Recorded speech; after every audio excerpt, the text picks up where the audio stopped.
issues or you have any other concerns with this printed version, it's helpful for everyone to just go over it one more time and make sure there isn't something that I missed. I did go ahead and include the weapon instruction, so that should be in there. Anything right off the bat that you notice or that seems like it could be a problem from the state's end? Not that I noticed by the state law. All right, don't hesitate to let me know if something comes up. What about you, Mr. McCollum? Did you say anything? Not that I caught, Your Honor. I do want to briefly address, for the purposes of the record, why I withdrew my objection to the dangerous weapon inference.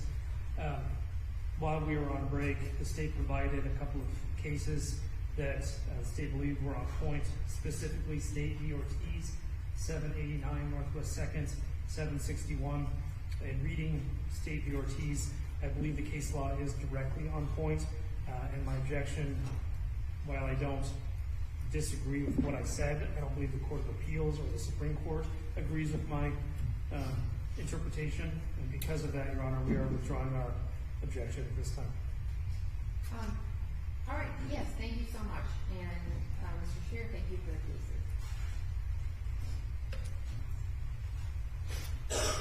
I did want to just make a quick record. It was my plan to run through the jury instructions without Sarah having to report on that. Does that sound okay with everyone? Yes, Your Honor. Yes, Judge. Okay, great. And then was there anything else that we need to take up outside the presence of the jury? No, Your Honor. No, Judge. Okay. I did hear that we were going to make a copy of the instructions for all of the jurors, so we'll go ahead and do that, no problem. And I will let Alyssa know or bring the jury in.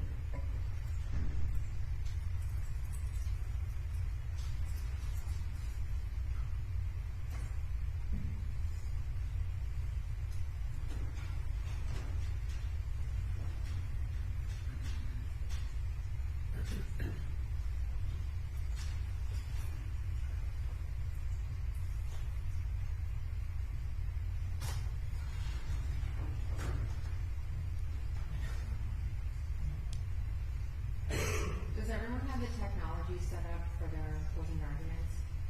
I believe so. Okay, if it doesn't work, we can just take a break. Just let me know, it's no problem.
Truesdell. All the attorneys are also present, as well as the defendant. Yesterday, the state of Iowa arrested their case in chief, and we had some time to deal with some matters that didn't involve you. So we are now going to proceed with the rest of the case. Hopefully it will be submitted to you by the end of the day for deliberation. Mr. McMullen, is there any evidence on behalf of the defendant? No, Your Honor. Defense rests. All right. Thank you.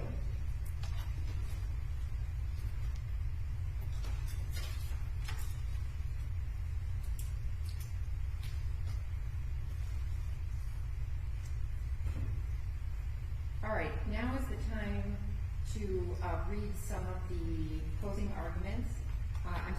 Some of the jury instructions to you prior to closing arguments from the parties. So I'm not going to read all of them now, but I'll read a portion of them now and then a portion of them to you after the closing arguments. You'll also be receiving copies of these in the jury room. So this won't be the only time that you will hear regarding the law. So I may be reading these relatively quickly, but you will have an opportunity to review them at your own pace in the jury room.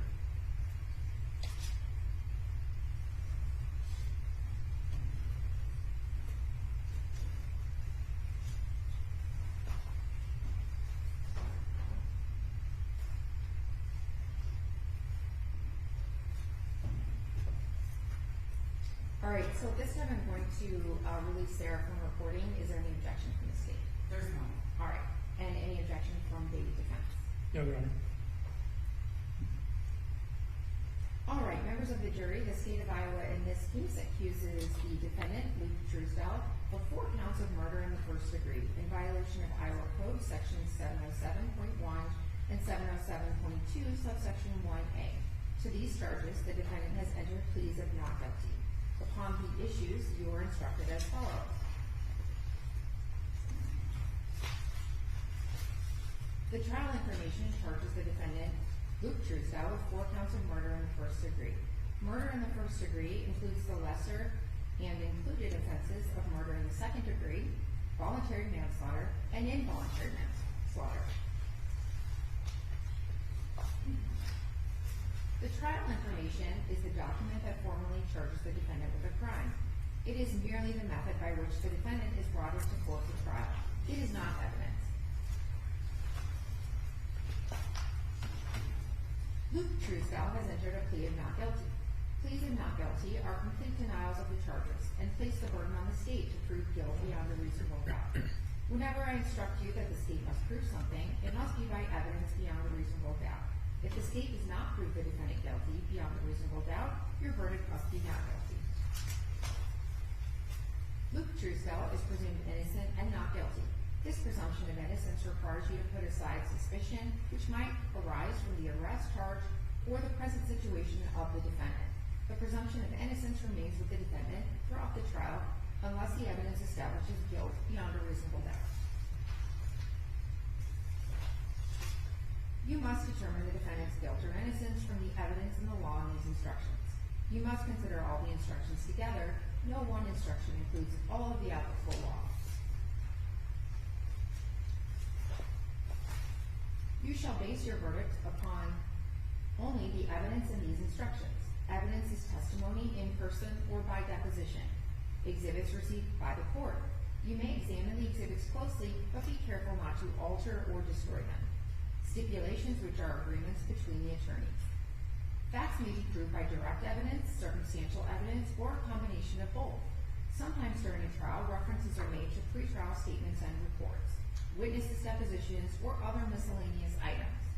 Only those things formally offered and received by the court are available to you during your deliberations. Documents or items read from or referred to, which were not offered and received into evidence, are not available to you. The following are not evidence: statements, arguments, questions, and comments by the lawyers, objections and rulings on objections, any testimony I told you to disregard, or anything you saw or heard about this case outside the courtroom.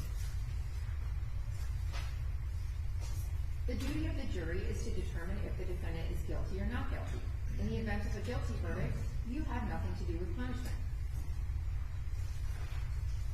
Nothing I have said or done during the trial was intended to give any opinion as to the what your verdict should be. In considering the evidence, please make deductions and reach conclusions according to reason and common sense. Facts may be proved by direct evidence, circumstantial evidence, or both. Direct evidence is evidence from a witness who claims actual knowledge of a fact, such as an eyewitness. Circumstantial evidence is evidence about a chain of facts which show a defendant is guilty or not guilty. The law makes no distinction between direct evidence and circumstantial evidence.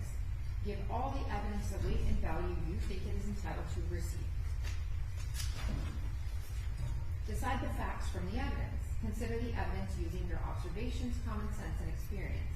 Try to reconcile any conflicts in the evidence, but if you cannot, accept the evidence you find more believable. In determining the facts, you may have to decide what testimony you believe. You may believe all, part, or none of any witness's testimony. There are many factors which you may consider in deciding what testimony to believe. For example, whether the testimony is reasonable and consistent with other evidence you believe. 2. Whether a witness has made inconsistent statements. 3. The witness's appearance, conduct, age, intelligence, memory, and knowledge of the facts. 4. The witness's interest in the trial, motive, candor, bias, and prejudice. The burden is on the state to prove Luke Truesdell guilty beyond a reasonable doubt. A reasonable doubt is one that fairly and naturally arises from the evidence in a case or from the lack of failure of evidence produced by the state. If after a full and fair consideration of all the evidence you are firmly convinced of the defendant's guilt, then you have no reasonable doubt and you should find the defendant guilty. But if after a full and fair consideration of all the evidence in the case or from the lack or failure of evidence produced by the state, you are not firmly convinced of the defendant's guilt, then you have a reasonable doubt and you should find the defendant not guilty. If there is a reasonable doubt as to the degree of the crime, the defendant shall only be convicted of the degree for which there is no reasonable doubt.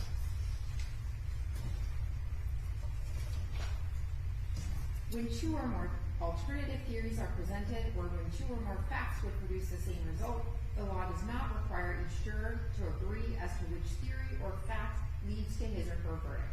It is the verdict itself which must be unanimous, not the theory or facts upon which it is based.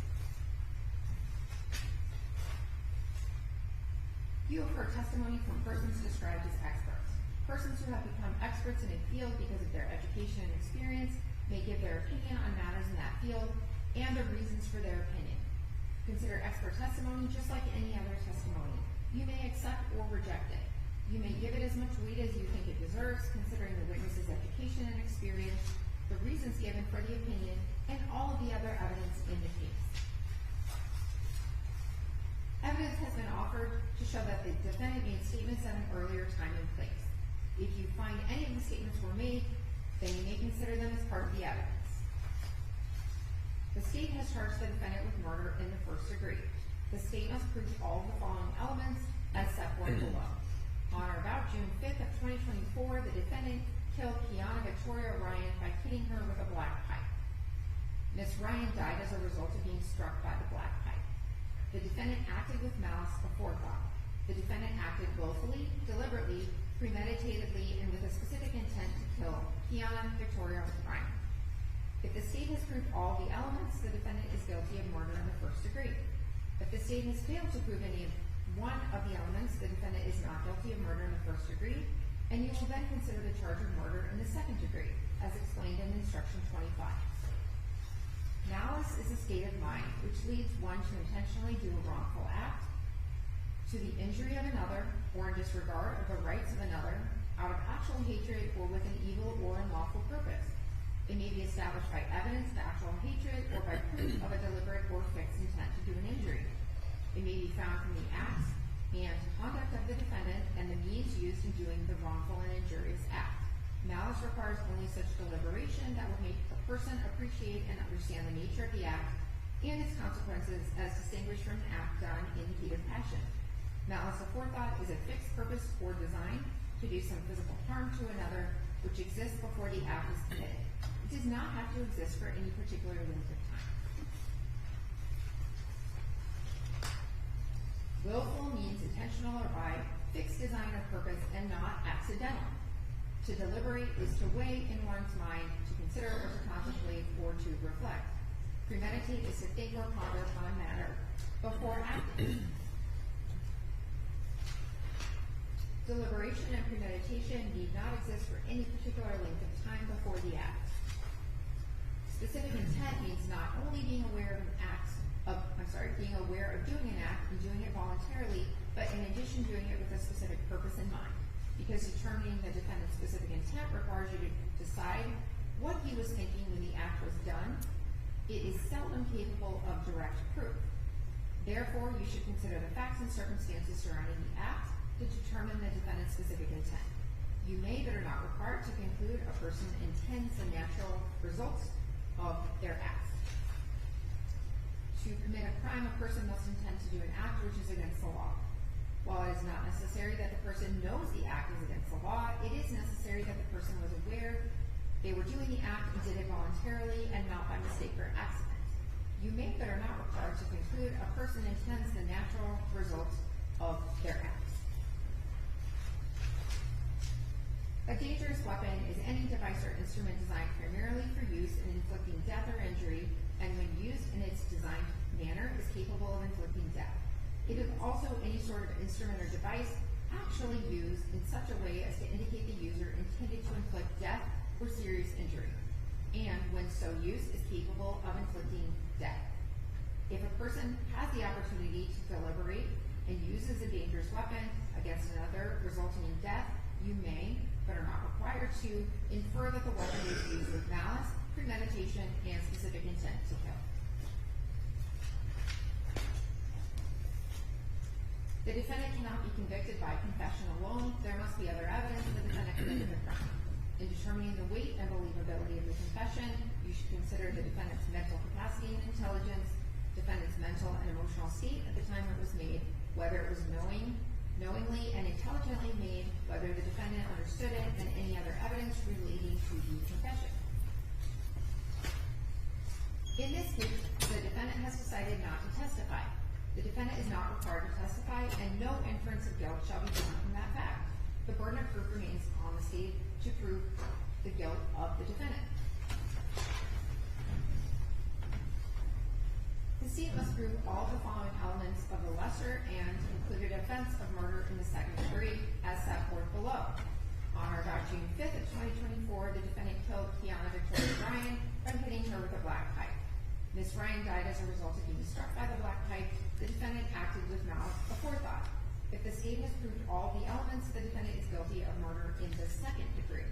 If the state has failed to prove any one of the elements, the defendant is not guilty of murder in the second degree, and you will then consider the charge of voluntary manslaughter as explained in Instruction 27.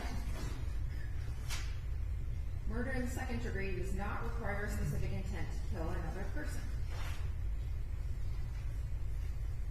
The state must prove all of the following elements of the lesser and included offense of voluntary manslaughter as set forth below. On or about June 5th of 2025, the defendant killed Kiana Victoria Ryan by hitting her with a black pipe. Ms. Ryan died as a result of being struck by the black pipe. When the defendant struck Ms. Ryan with the black pipe, it was done by reason of sudden, violent, and irresistible passion resulting from serious provocation. If the state has proved all the elements, the defendant is guilty of voluntary manslaughter. If the state has failed to prove any one of the elements, the defendant is not guilty of voluntary manslaughter, and you would then consider the charge of involuntary manslaughter explained in Instruction 29.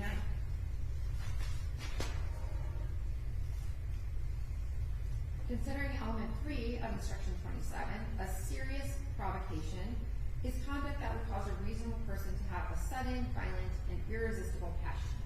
Passion is not sudden, violent, and irresistible if there is an interval of time which a reasonable person would, under the circumstances, have time to reflect and bring his passion under control and suppress the impulse to kill. Words alone, however, abusive or insulting, cannot be serious provocation. The state must prove all of the following elements of the lesser included offense of involuntary manslaughter as set forth below. On or about June 5th of 2024, the defendant recklessly committed the crime of assault. When the defendant committed the crime, he unintentionally caused the death of Kiana Victoria Ryan. If the state has proved all of the elements, the defendant is guilty of involuntary manslaughter. If the state has failed to prove any one of the elements, the defendant is not guilty of involuntary manslaughter. And An assault is committed when a person does an act which is meant to cause pain or injury, result in physical contact, which would be insulting or offensive, place another in fear of immediate physical contact, which would be painful, injurious, insulting, or offensive to another person, when coupled with the apparent ability to do the act, or a person intentionally points a firearm toward another, or intentionally displays a dangerous weapon in a threatening manner toward another. The state has charged the defendant with murder in the first degree. The state must prove all of the following elements as set forth below. On or about June 5th of 2024, the defendant killed Romandus Lamar Cooper by hitting him with a black pipe. Mr. Cooper died as a result of being struck by the pipe. The defendant acted with malice before thought. The defendant acted willfully, deliberately, premeditatedly, and with a specific intent to kill. If the state has proved all the elements, the defendant is guilty of murder in the first degree. If the state has failed to prove any one of the elements, the defendant is not guilty of murder in the first degree, and you can then consider the charge of murder in the second degree, as explained in Instruction 32. The state must prove all the following elements of the lesser and included offense of murder in the second degree as set forth below. On or about June 5th of 2024, the defendant killed Romandus Lamar Cooper by hitting him with a black pipe. Mr. Cooper died as a result of being struck by the pipe. The defendant acted with malice before thought. If the state has proved all the elements, the defendant is guilty of murder in the second degree. If the state has failed to prove any one of the elements, the defendant is not guilty of murder in the second degree, and you would then consider the charge of voluntary manslaughter as explained in Instruction 33. The state must prove all the following elements of the lesser included offense of voluntary manslaughter as set forth below. On or about June 5th of 2025, the defendant killed Romandus Lamar Cooper by hitting him with a black pipe. Mr. Cooper died as a result of being struck by that pipe. When the defendant struck Mr. Cooper with the pipe, it was done by reason of sudden, violent, and irresistible passion resulting from serious provocation. If the state has proved all the elements, the defendant is guilty of voluntary manslaughter. If the state has failed to prove any one of the elements, the defendant is not guilty of voluntary manslaughter, and you would then consider the charge of involuntary manslaughter explained in Instruction 34. The state must prove all of the following elements of the lesser included offense of involuntary manslaughter as set forth below. On or about June 5th of 2024, the defendant recklessly committed the crime of assault. When the defendant committed the crime, he unintentionally caused the death of Romandus Lamar Cooper. If the state has proved all the elements, the defendant is guilty of involuntary manslaughter. If the state has failed to prove any one of the elements, the defendant is not guilty of involuntary manslaughter. The state has charged the defendant with murder in the first degree. The state must prove all of the following elements as set forth below. On or about June 5th of 2024, the defendant killed Amanda Sue Parker by hitting her with a black pipe. Ms. Parker died as a result of being struck by the pipe.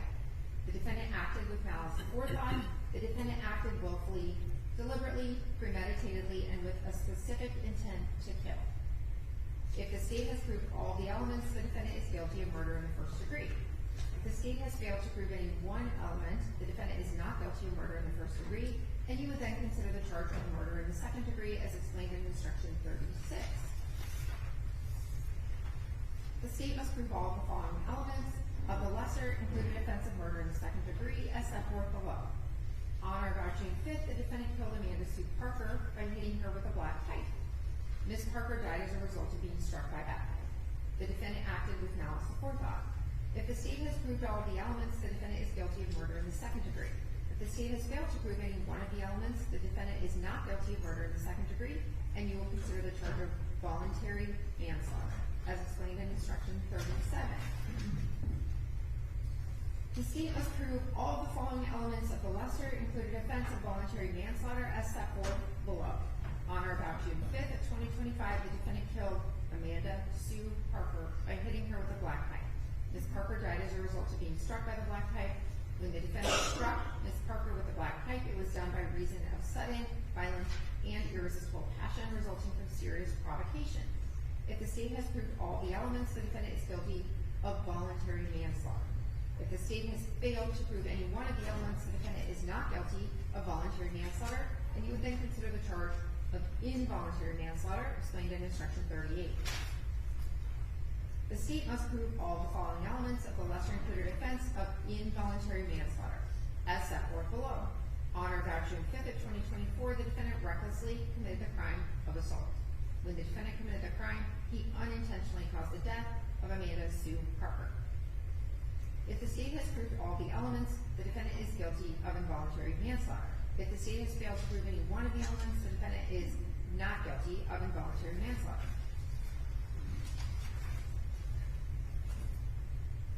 The state has charged the defendant with murder in the first degree. The state must prove all of the following elements as set forth below. On or about June 5th of 2024, the defendant killed Brent Anthony Brown by hitting him with a black pipe. Mr. Brown died as a result of being struck by the pipe. The defendant acted with malice aforethought. The defendant acted willfully, deliberately, premeditatedly, and with a specific intent to kill. If the state has proved all of the elements, the defendant is guilty of murder in the first degree. If the state has failed to prove any one of the elements, the defendant is not guilty of murder in the first degree, and you will then consider the charge of murder in the second degree as explained in instruction 40. The state must prove all of the following elements of the lesser included offense of murder in the second degree as set forth below. On or about June 5th of 2024, the defendant killed Brent Anthony Brown by hitting him with a black pipe. Mr. Brown died as a result of being struck by that pipe. The defendant acted with malice aforethought. If the state has proved all the elements, the defendant is guilty of murder in the second degree. If the state failed to prove any one of the elements, the defendant is not guilty of murder in the second degree, and you would consider the charge of voluntary manslaughter as explained in instruction 41. The state must prove all of the following elements of the lesser included offense of voluntary manslaughter as set forth below. On or about June 5th of 20. I believe it says 25, but it should be June 5th of 2024, the defendant killed Brent Anthony Brown by hitting him with a black pipe. Mr. Brown died as a result of being struck by the black pipe. When the defendant struck Mr. Brown with the black pipe, it was done by reason of sudden, violent, and irresistible passion resulting from serious provocation. If the state has proved all the elements, the defendant is guilty of voluntary manslaughter. If the state has failed to prove any one of the elements, the defendant is not guilty of voluntary manslaughter, and you will consider the charge of involuntary manslaughter explained in instruction 42. The state must prove all the following elements of the lesser included offense of involuntary manslaughter as set forth below. On or about June 5th of 2024, the defendant recklessly committed the crime of assault. When the defendant committed the crime, he unintentionally caused the death of Brent Anthony Brown. If the state proved all the elements, the defendant is guilty of involuntary manslaughter. If the state has failed to prove any one of the elements, the defendant is not guilty of involuntary manslaughter. During the trial, we're going to reserve some of the final jury instructions for after closing arguments. Attorneys will go ahead and make that change for the date on instruction number 41, count 4, and we can replace those pages with June 5th of 2024. Any objection or issue with that on behalf of the state? No, Your Honor. Okay, Mr. McMullen? No, Your Honor. Any additional changes or anything else we need to fix? The only thing that I noticed in the instructions, Your Honor, which I apologize that we didn't catch this earlier, I don't necessarily believe it needs to be changed, but in the sentence for the lesser included offenses, it just says lesser and include offense, so. I saw that too. Any objection to leaving it like that, Mr. McMullen? No. All right, so we'll go ahead and change the date on instruction 41.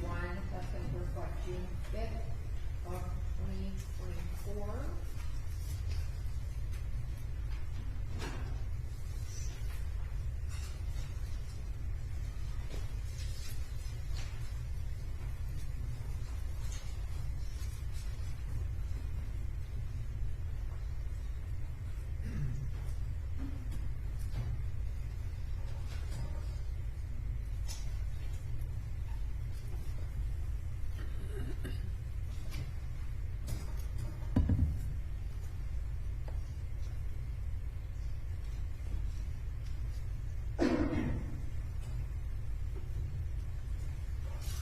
All right, the time has come for counsel to present their closing arguments. Counsel for the state will have the first opportunity to argue to you. Counsel for the defendant will then have an opportunity to reply and will only address you once. Counsel for the state will then have an opportunity to rebut the argument of the defense. The attorneys will be summarizing the testimony that you have heard and the evidence which has been presented during this trial. They will be recalling the evidence as you will later.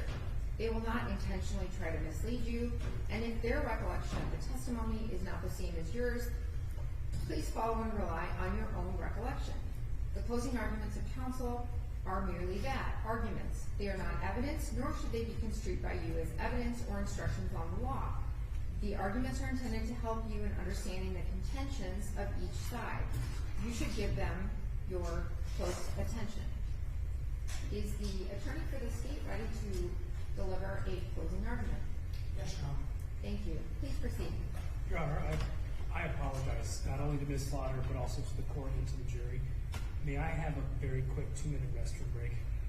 Yes, let's actually take 5, and if you do leave, you're welcome to stay here. If you do leave, just remember your admonition, and Alyssa will direct you. We'll meet back here in 5 minutes. Please feel free to remain seated. Thank you.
All rise.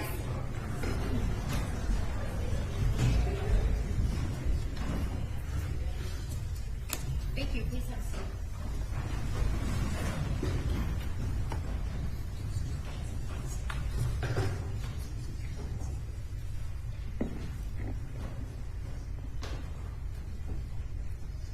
All right, we're back on the record. The entire jury is present, as well as the attorneys and the defendant. At this time, is the state of Iowa prepared to deliver their closing argument? I am. Please do so. Can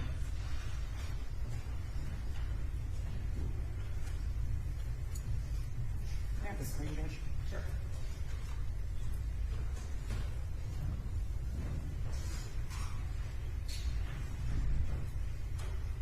I won't leave the lights off.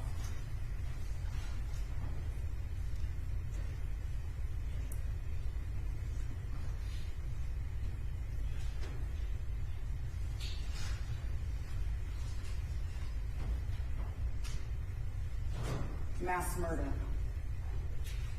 in Maryland.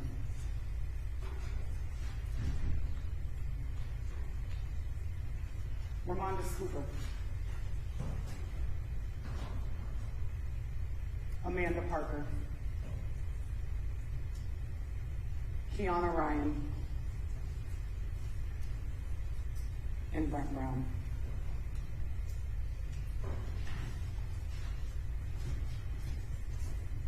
Ambushed, bludgeoned,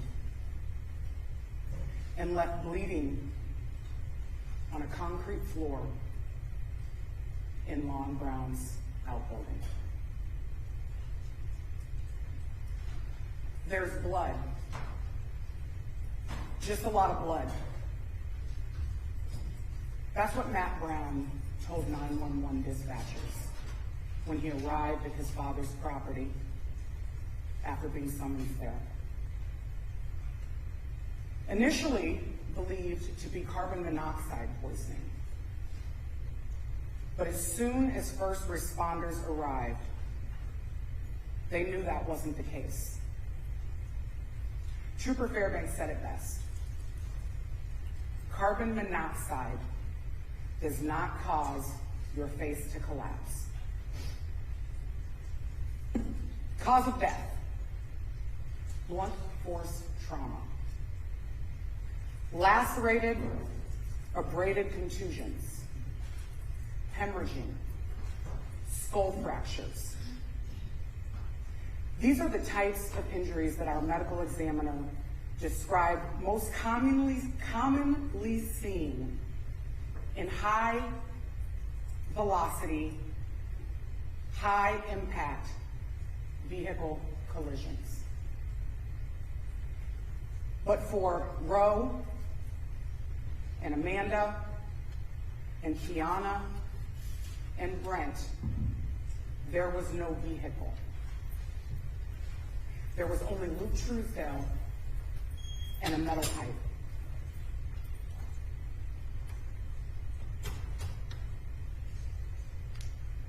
What the evidence showed you in this case, ladies and gentlemen, is that on June 5th, Lon Brown was at home at 3699 East Otter Road in Marion, Iowa, which is in Linn County. That he was just finishing up his lunch when the defendant pulled into his driveway, parked out in front of his house, and got out of that vehicle with his dad, Larry Truesdell.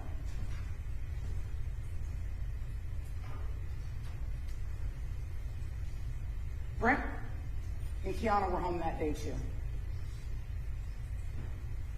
Brent and Kiana were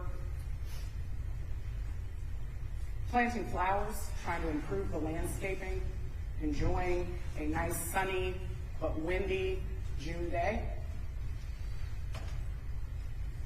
Roe went to pick up Amanda from work. You see them later arrive on that green motorcycle, where they also interacted with Brent and Kiana when they were outside, where eventually the defendant met them in that front yard area. And that surveillance video captured their last few moments.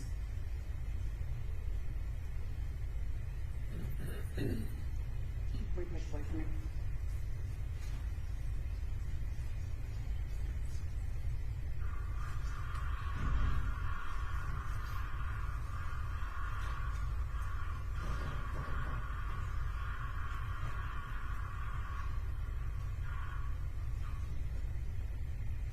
Ro and Amanda are walking towards the entrance of that outbuilding.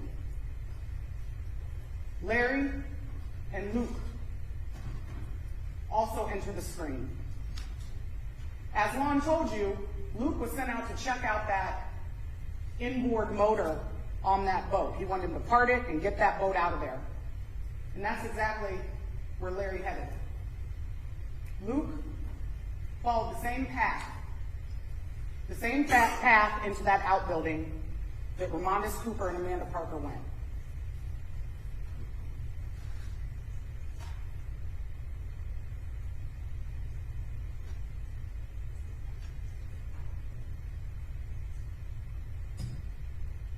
That's the last time that anybody saw Ramondis Cooper alive. Amanda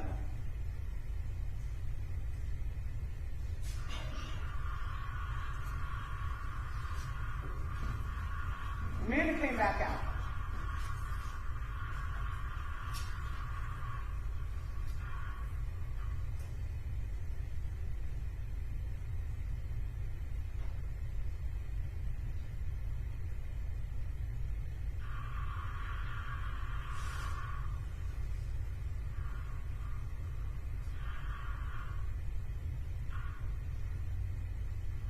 Drink in hand, stopped to talk to Brent, talked to Kiana, went back in that outbuilding.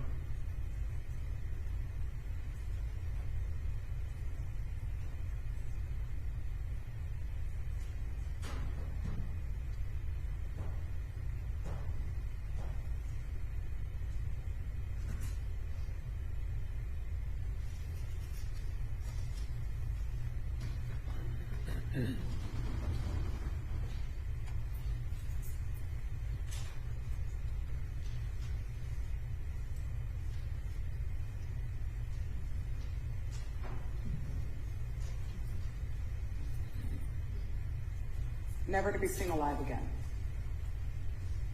But that's not the last time that we hear Amanda. And I know the acoustics in this courtroom are terrible, and there's a balance between using the overhead speakers and using a sound bar. But I submit to you, ladies and gentlemen, that when you take this evidence back into the deliberations room, you'll be able to hear it better, and you're going to be able to hear that break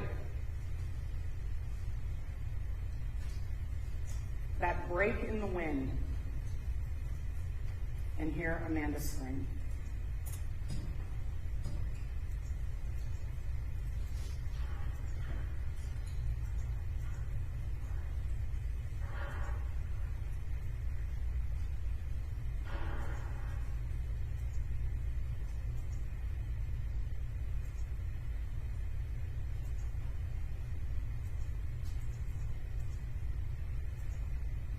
Hours,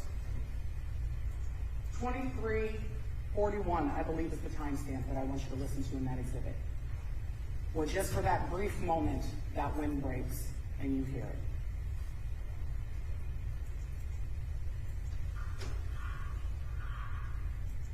Brent and Kiana heard it, stopped them in their tracks, and they went to check it out. And as they're going into that outbuilding, Luke Truesdell comes out, does an about face, and follows them in. It's the last time you see them alive. Brent was holding on and fighting for his life when first responders arrived, but as far as meaningful life, that's it. Now, This is zoomed in on this area. And it's raining. But what you're going to see in this video clip is Luke Truesdell's head come to this back area where he meets up with his father.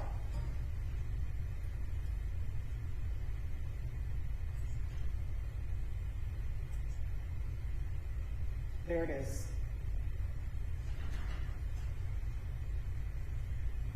And he stays out there for a minute and a half, telling his dad what happened. And Larry goes to check it out. You're going to see another head, Larry, come back towards the outbuilding, and then you're going to see Luke Truesdell, the defendant, appear between that SUV and that van. There's Luke. And there goes Larry.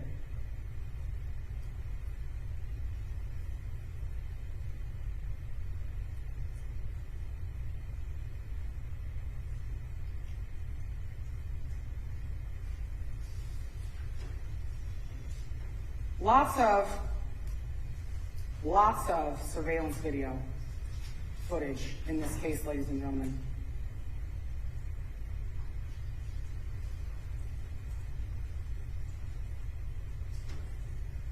After Luke and Larry leave that outbuilding, you're going to see on the video that they come to the house. Larry goes in first, Luke right behind him.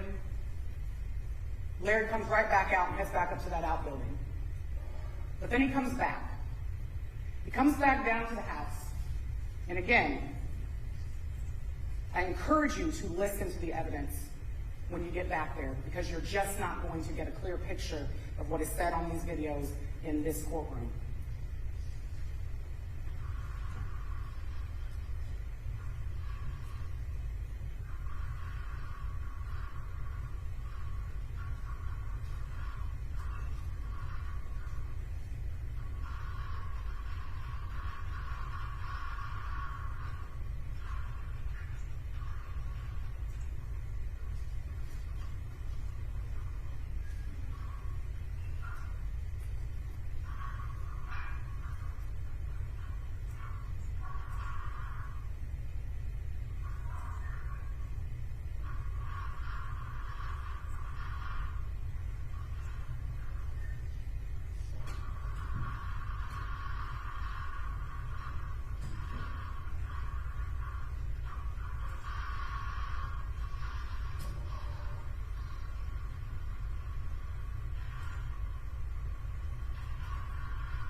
State's Exhibit 6.3.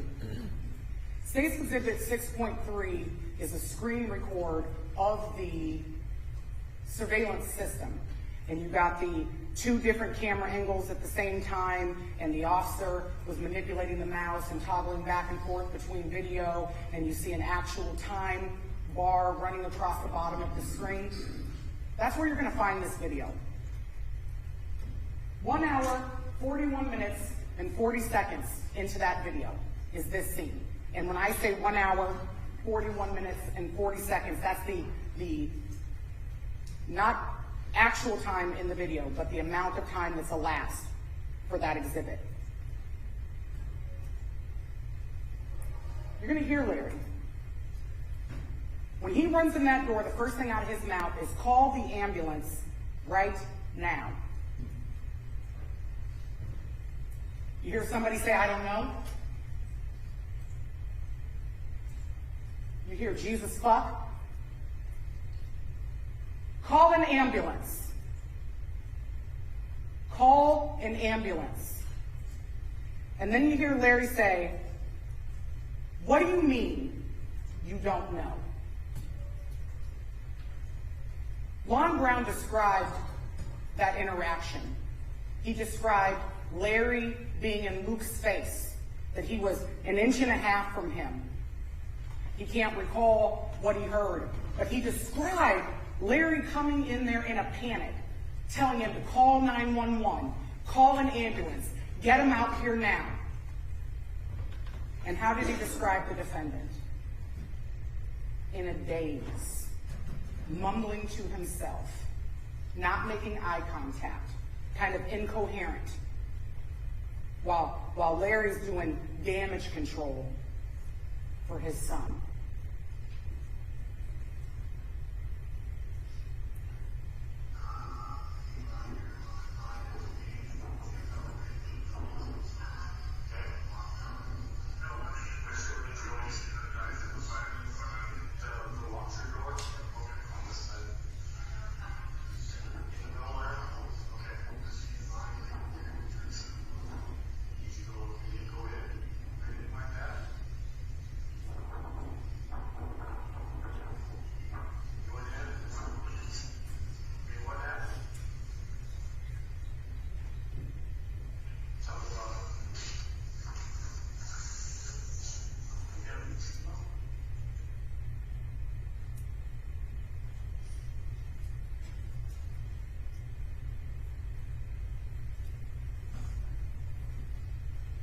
Luke Truesdell told the detectives, Payne and Egley, I came out here. Lon asked me to go check on Brent because he wasn't answering his phone. Okay. I walked out, opened the door. Well, which door did you open? The swinging door. The walk-through door? Yup. On this side? No, in the center. In the middle there? Yes. Okay. Defendant says, I seen a body laying there, and I turned around and walked out. Detective Payne says, did you go? You didn't go in or anything like that? The defendant just shakes his head. Yeah. You went in and what? What happened? Tell me about it. I hit them each. You hit each of them?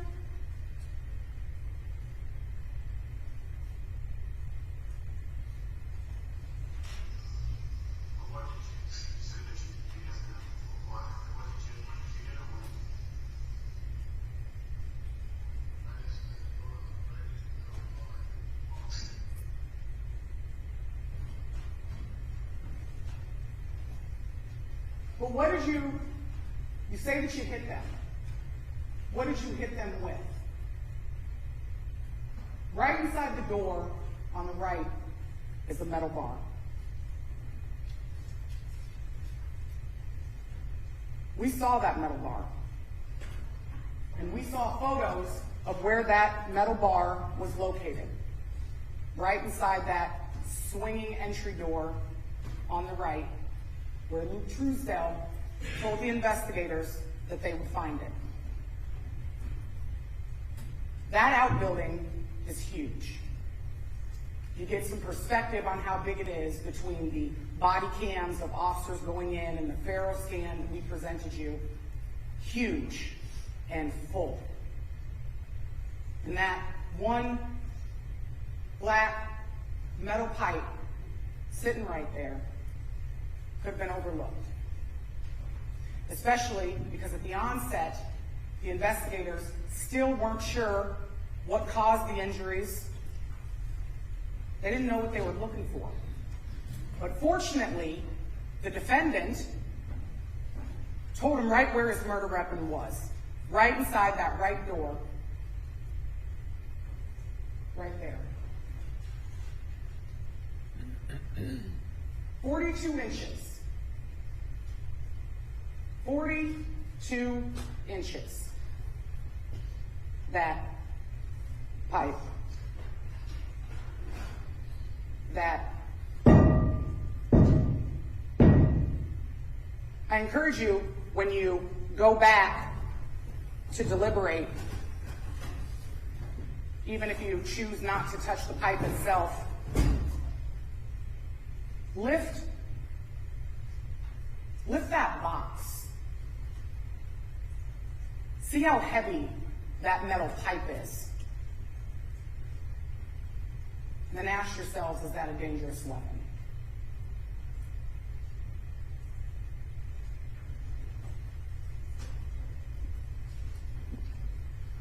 What did we find out about the pipe? We found out that on the pipe there was DNA. And whose DNA did we find? We found different types of DNA. We found blood evidence belonging to Ramondis Cooper and Kiana Ryan. We found other DNA that was considered to be a minor contributor to the spots that the criminalist decided to swab that were unidentifiable because there were not enough points or loci within that DNA to confirm whom it belonged to. But I don't think anybody is doubting that that is the same pipe that struck all 4 victims, considering that the paint from the end of that pipe is embedded in each one of their skulls. The criminalist sat up here and explained to you, ladies and gentlemen, why she makes the decisions that she makes and how she is familiar enough with blood evidence to be able to look at stains and make an educated and an expert guess as to which stains are going to provide the cleanest samples. That if she tested every spot, that the testing would go on infinitely, and that's not how she does her job. Blood evidence.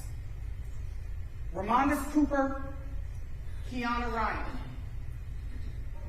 You know who else's DNA was on that pipe? The defendant's. And the defendant's DNA wasn't in a random place on that pipe. It wasn't somehow mixed in with the blood. It wasn't a random hair. The criminals explained to you that one end of that 42-inch long pipe was bloody. You see it. And that the other end did not appear to have any blood on it. But what she did, and you can see it when you examine this pipe, is she found a rough surface, a spot where she thought it would create the most friction from somebody's hand. Because to get touch DNA and to get skin cells, it's easier to get them from a place in which it's friction and rubs off. And she swabbed that area. And in that area, on the non-bloody end of the pipe, where someone would hold the pipe to swing it as a weapon, she found the defendant's DNA. And then the hair. Kiana's hair. 40-some strands of hair, 37 didn't have roots. She tested the root and the shaft, and her conclusion after doing DNA analysis on the hair that was on that pipe is that the hair belongs to Kiana Ryan. Now,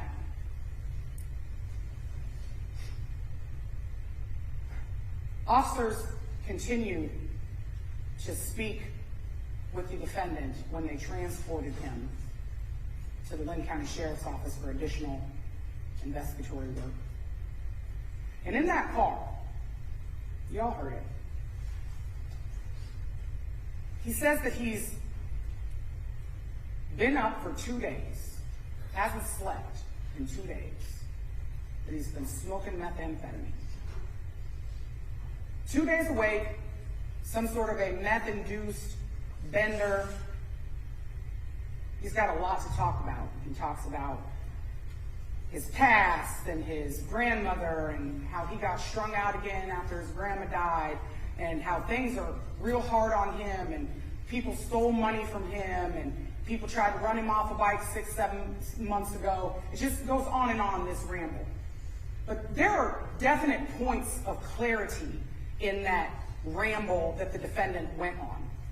The defendant talks about how he loves his babies and they're going to hate him forever after this.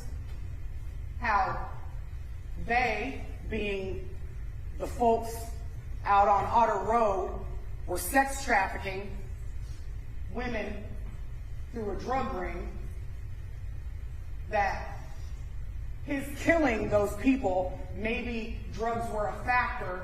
It's got to do with a lot, he needs help, and that he wanted to take them all down. The other things he said while he was in that car, when there was some conversation about whether or not Luke gets his methamphetamine from Roe. I don't know his name. I don't know his real name. I just know what they call him. Well, the black guy that you hit. Oh, yeah. Him. The black guy that I hit with a metal pole and left laying there bleeding, dead. When asked if Amanda said anything as he chased her back in that corner where he got her stuck between that sawhorse and that wall, did Amanda say anything? Well, what'd she say? No, no, no. No, no, no. No, no, no. No, no, no, as you have just brutally beaten and bludgeoned her boyfriend and have chased her into a corner where she can't escape and gets wedged, and her herself is then beaten and bludgeoned to death. No, no, no.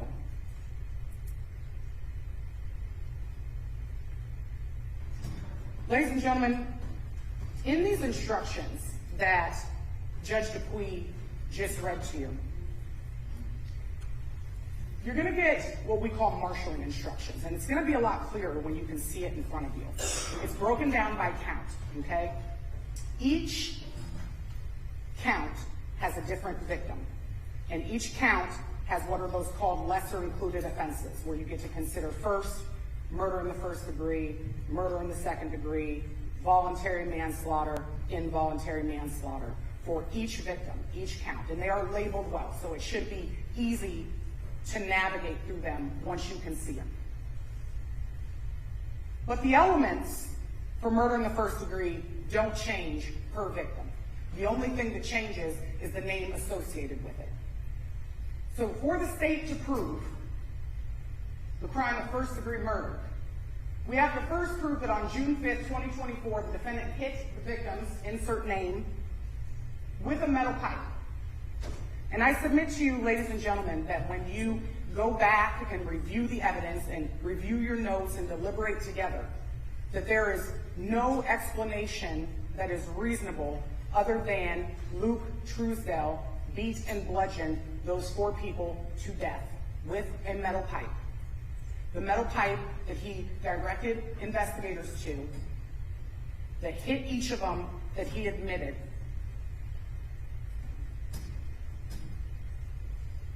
That the victims died as a result of being hit with a metal pipe.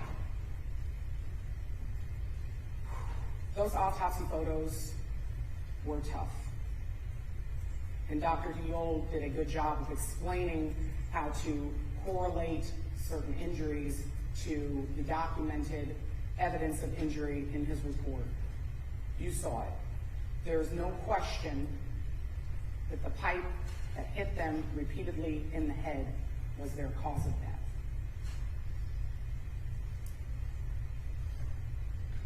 That the defendant acted with malice aforethought, and that the defendant acted willfully, deliberately, premeditatedly, and with a specific intent to kill the victims. So what is malice, and what is malice aforethought? Malice is a state of mind. And what you're going to see in the instructions is that it says, a state of mind which leads one to intentionally do a wrongful act to the injury of another, whether that's out of actual hatred or with an evil or unlawful purpose. Wrongful act, striking someone in the head with a metal pipe. You don't strike someone in the head with a metal pipe if you don't have some actual hatred or have an evil, unlawful purpose behind it. Talks about us being able to establish evidence of actual hatred or by proof of deliberate or fixed intent to do injury.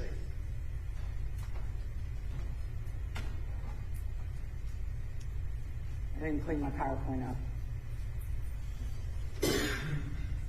It may be found from the acts of conduct that the defendant did and the means used in doing the wrongful and injurious act. It only requires such deliberation that would make a person appreciate and understand the nature of the act and its consequences. This is not an act done in the heat of passion. And what you're going to see in these instructions is that you get an instruction on voluntary manslaughter. Voluntary manslaughter considers that sudden, irresistible passion, that act of rage, that you can't stop it. That type of crime is contemplated for situations where husband walks in, catches his wife sleeping with another man, and kills everybody. That's that heat of passion, that rage where you didn't have time to stop and think and contemplate your actions. This is not a heat of passion crime. Malice aforethought is a fixed purpose or design to do some physical harm to another which exists before the act is committed. It does not have to exist for any particular length of time. And you're going to see that does not have to exist for any particular length of time throughout the jury instructions. There's this fallacy that malice aforethought and premeditation require some documentation or a journal entry or month-long planning. But that's not what the law requires, ladies and gentlemen, for premeditation. The act of stopping and contemplating is enough. Deciding that you're going to do something, taking the time to go and get a weapon to do it, coming back with the weapon, and then following through with that deliberation, that's all that's required for premeditation, ladies and gentlemen. It does not have to be on a calendar in someone's journal hidden under their bed to establish premeditation.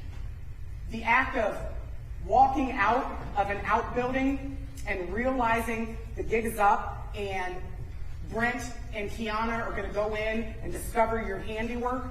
So instead of continuing on, you do an about face, you follow them back in through that same door, you grab that same pole from the area where you left it, and then you beat them to death as well. That, ladies and gentlemen, is premeditation. That was thought, that was planned. Malice aforethought and premeditation, and you'll see it in the instructions, can also be inferred from the defendant's use of a dangerous weapon. That's what the law is. If someone uses a dangerous weapon to commit the crime of murder, you get an inference. You get to infer that the thought in itself to use a dangerous weapon to commit the crime is malice aforethought, is premeditation. You're also going to see in those instructions the terms willful, deliberate, and premeditate. And these are the definitions you're going to get. Willful means an intentional or by fixed design or purpose and not accidental act. Okay? You don't accidentally swing that heavy of a pipe that many times at that many people, and your act could be mistaken for anything other than willful. To deliberate, to weigh in one's mind, to consider, to contemplate, or to reflect. None of us can say what set Luke Truesdell off in that building. But we do know that he did not enter that building carrying that pole. So somewhere in the melee, in the chaos that he created inside of that building, he made a willful and deliberate decision to pick up that pipe and do the atrocities that he did. And then to premeditate. To consider or ponder upon a matter before acting. Willful, deliberate, premeditatedly. There it is. And you're going to see that. It's not just in my PowerPoint. That is the law, ladies and gentlemen. That it need not exist for any particular length of time. The thoughtfulness that he put in to these 4 executions, and that's what they were, 4 executions. That's deliberation and premeditation, ladies and gentlemen. In this set of instructions that you're going to get from the court, it also talks about specific intent. Specific intent arguably can be one of the more difficult elements to prove. And the reason that specific intent is difficult to prove is because specific intent and proving someone's specific intent requires you as jurors to get inside someone's head and decide what they were thinking at the time that they committed an act, okay? And because that's a difficult task, the law gives you another inference here, that you can conclude that a person intends the natural results of his acts. So what's that mean? The natural result of the act of swinging that pipe repeatedly and hitting people in the head with that pipe repeatedly is certain death. So when the marshalling instruction says that the state has to prove that the defendant did the act of swinging the pipe with the specific intent to kill the victims, you get to infer that he could not have intended anything other than what resulted, because that's the natural result of that action. And that's what that instruction says, ladies and gentlemen.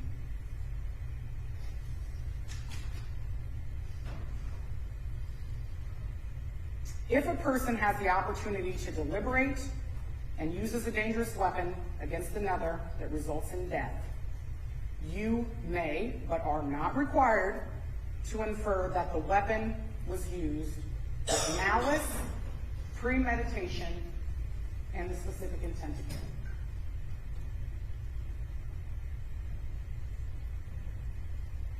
Malice, premeditation, and the specific intent to kill. You're going to get in your instructions another instruction that I want to bring to your attention that talks about differing theories.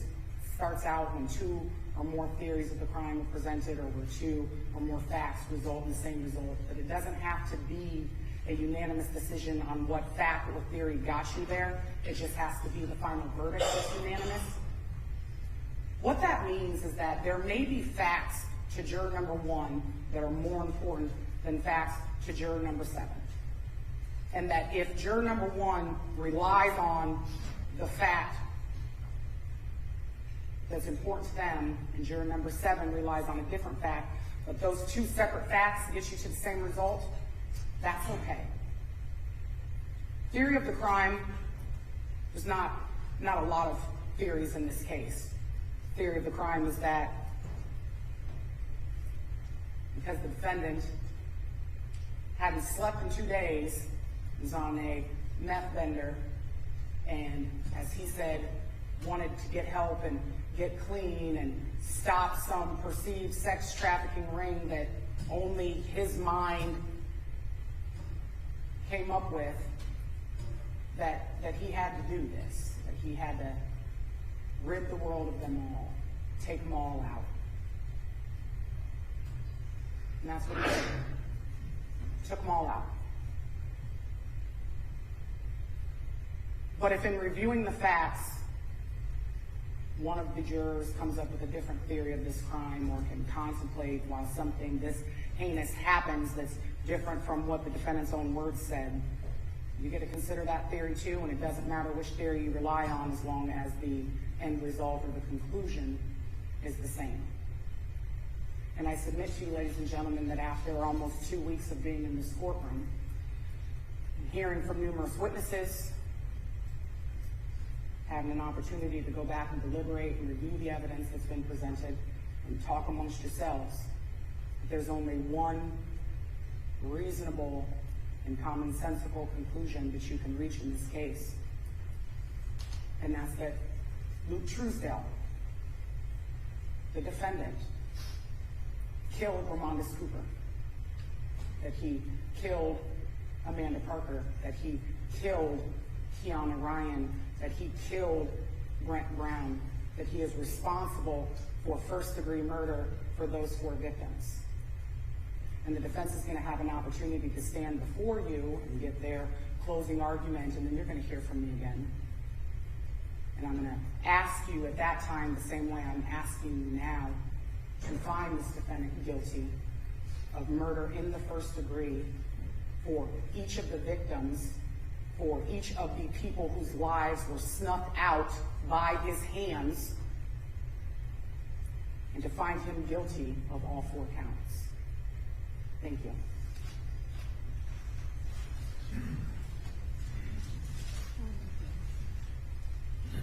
All right, thank you, Ms. Slaughter.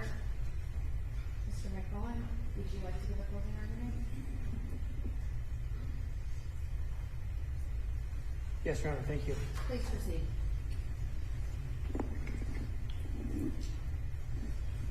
Ms. Sarah, can you hear me okay? Thank you. May it please the court, counsel, Luke, ladies and gentlemen of the jury. I want to start, folks, by thanking you for your time, for your attention. It has been a long couple of weeks for us, but also, as I can tell, for you guys. You guys have seen some horrendous images. You've heard some horrible theories of what happened. And through it all, you've given us your attention, you've taken notes, and trust me when I tell you, somebody who's done a lot of trials, it's not something we get very often. And so I thank you. Mass murder in Marion. Bludgeoned, left bleeding and dying on a concrete floor. That's what the state started their closing argument with. That's true. Well, they left out the part while all this was happening, while Larry was taking a cigarette break. 4 people, either dead or dying. Larry's out front, walking back and forth, smoking a cigarette. He's not rendering aid, like it's been alluded to.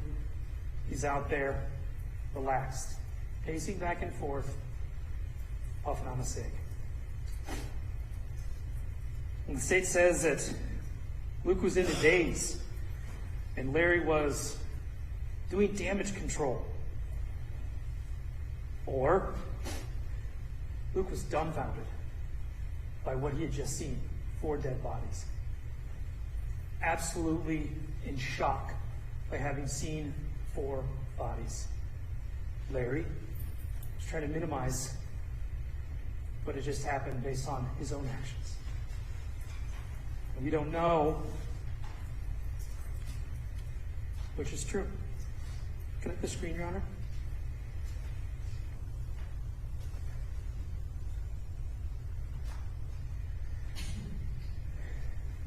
Folks, we said in our opening argument that all we wanted you to do as members of the jury was to hold the state to their burden. It is the state's obligation to prove this case beyond a reasonable doubt. And you will get a definition of what a reasonable doubt is, but we are reiterating that that is all we are asking for you to do today. Don't jump to the same conclusions that they jumped to. Don't make the assumptions that Egley made unless you yourself believe those. Think for yourself. Don't get caught up in the pageantry and the emotion of what happened. Don't think to yourself, there are 4 dead bodies. Somebody has to be held accountable. The person who's sitting right here, Luke Truesdell, is sitting there. He must be held accountable. No. Hold him accountable if the state has done their job. If the state has proven their case beyond a reasonable doubt, then you hold him accountable. But if they don't, either through a lack of evidence or the police not doing a sufficient job, and you have holes in your thought process, that is reasonable doubt.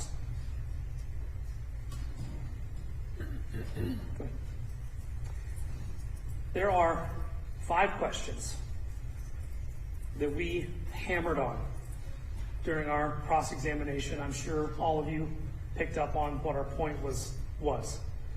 The first one was it really a confession? Oh, excuse me, I'm going to back up for a second. The way the state gets past their burden is by using tunnel vision and confirmation bias. We'll talk about that quite a bit. But as you're listening to the statements made by Luke in his interviews, Lieutenant Egley hears what he wants to hear. Luke makes a lot of statements. He says a lot of things. A lot of it doesn't make sense. And intertwined in there, interspersed in there, are random comments that Lieutenant Egley just jumps on and holds them as fact, holds them as absolute truth. The images that you see on the surveillance footage, those 2 shadows, you can't see who they are. And we'll show you a slide here in a couple minutes, but you can see on the overhead view that there is a whole section of the yard that is not at all covered by surveillance footage. You cannot tell who's there. You cannot tell where Luke is. You cannot tell where Larry is. You cannot tell when Larry got to the boat because it's behind that van, and you cannot tell if he stays there. Similarly, you cannot tell if Luke is in front of the shed, if he's in the shed, if he's over by the trees, if he's over by the camper, if he's over by the van. And why not? Because it's not on surveillance. You cannot tell. Don't jump to the same conclusions that Lieutenant Egley does.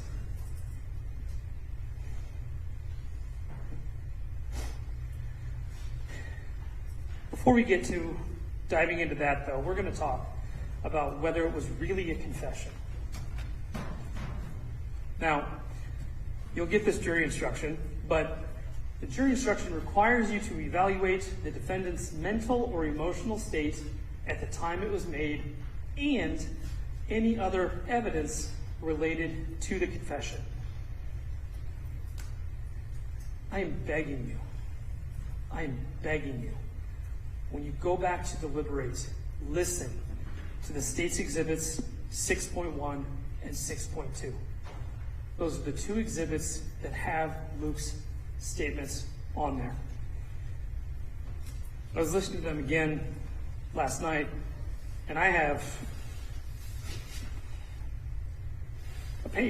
over a page, with the statements that are taken out of context. They were utilized like a sword in this trial. And please, listen to them. I'm going to read to you some of them as an example. When Luke was originally asked what happened, his response was, "I don't know." He tells Sergeant Payne, "I opened a center door, saw a body, and walked right out." Sergeant Payne asks him, "Did you go in?" Luke shakes his head no. He shakes his head no. "I never went inside." And then Sergeant Payne tells him, "So you went inside." A man who is high on methamphetamines and has just seen 4 dead bodies tries to tell him what he knows, shaking his head no, and then is convinced, "Yeah, you did. You went inside." And Luke just goes along with it. And it continues. He gets asked, "Did they do something to you?" "I don't know. I really don't know." Luke says they were arguing and stuff. One was laying there. Brent was still kind of breathing. So in the first confession alone, and I'm sorry, I'm putting confession in quotes here because you guys determine if that's a true confession. The state has labeled it as one, but you guys get to determine if that's actually confession. But in the first set of statements alone, Luke denies being in the building at all. He says, I saw bodies, I walked right out. Then he gets told that he went in, and he just goes with it. And then when he says that he was in there, he doesn't admit to having done anything. He describes a crime scene. Folks, this is not me trying to convince you that this is what happened. This is actually on the audio. This is actually part of Luke's statements.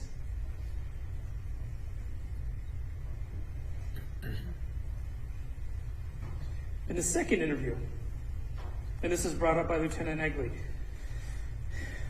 Luke says, quoting here, that he feels so fucking amazing.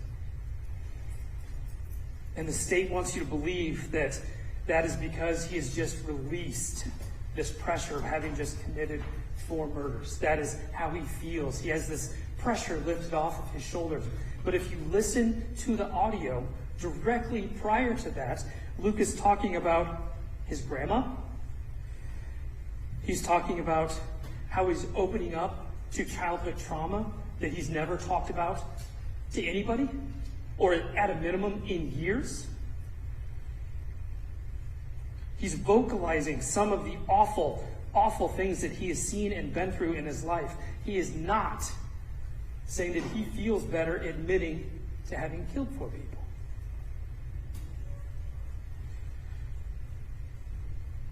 And the problem with that is Lieutenant Egley clearly knows. He said it on the stand. And you folks will have the DCI results. Lieutenant Egley knows that Luke is high on methamphetamine. He knows that at a minimum, he just saw 4 dead bodies. And yet, he chose that time, that instance, to push him for real information. Didn't wait for him to sober up so he could be a little more clear-headed. He chose that time.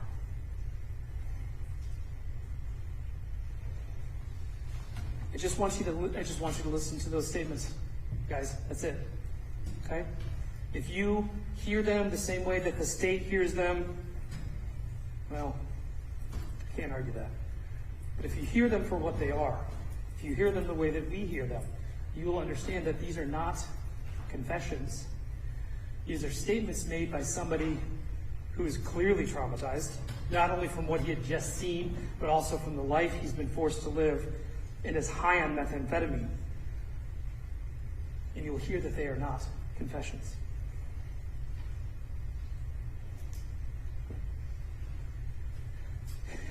Second big problem. Does Luke actually go into the shed?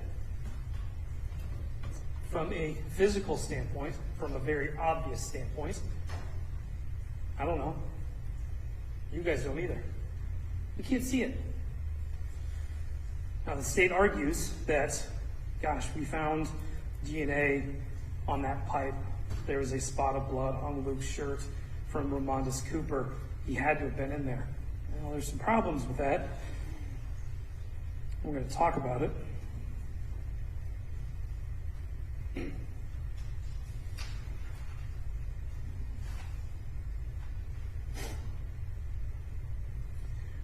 Lieutenant Egley acknowledges that you cannot see everything going on behind those vehicles in the yard. You can't. None of us have X-ray vision. We're not Superman up in here. You cannot possibly tell what's actually happening behind 3 large vehicles. So it is entirely possible that somebody's walking around back there and you just can't tell. Similarly, there's a line of trees. And again, we'll pull up this image here in just a second, but there's a line of trees. And Lieutenant Egley admitted, it is entirely possible that somebody is walking along that line of trees and you can't see them. So the state wants you to believe that because Larry started at the boat, well then gosh, he had to have stayed at the boat. Can't prove that. That's an assumption. That is speculation. The state wants you to believe that since Luke walked towards the shed, he had to have entered the shed. Can't see it. It's entirely possible that Luke walked over to the trailer. Not the trailer, the camper. It's entirely possible that he went over to that other little shed that you can see in the overhead image, that he explored. We don't know. You can't see.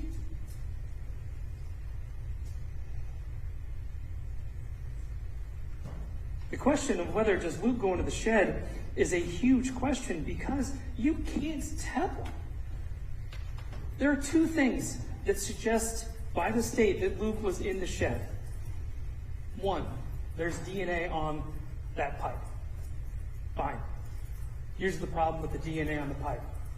State's own witness said DNA exists on items for decades. Now, we're not suggesting that Luke touched that pipe decades ago, but Brent Brown told you he had been there 2 weeks prior. Lonnie told you that he had been there just a couple of days prior. And the state cannot suggest to you that maybe he touched the pipe then. Point is, we don't know when the DNA got on the pipe. We don't know. And you can't know.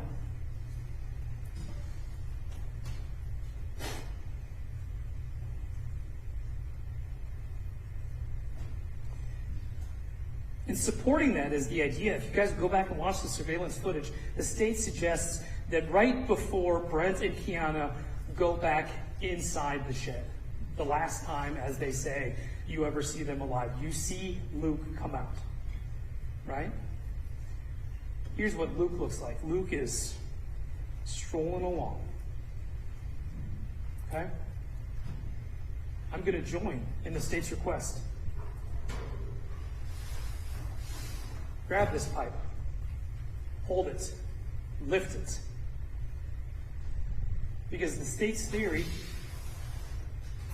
is that Luke had just beat 2 people to death with it. And yet when he comes out, he puts his hands in his pockets, he's not out of breath in the slightest, and he is strolling along. It doesn't make any sense. It doesn't make any sense and the state can't explain it. That is reasonable doubt. Now, I'm going to talk to you about the blood that they found on Luke's shirt and on the back of Luke's shoes, but if you'll humor me for a moment, I'm going to come back. That's a whole separate slide. So we'll talk about the third thing that the state can answer, and that is what's going on in the shadows.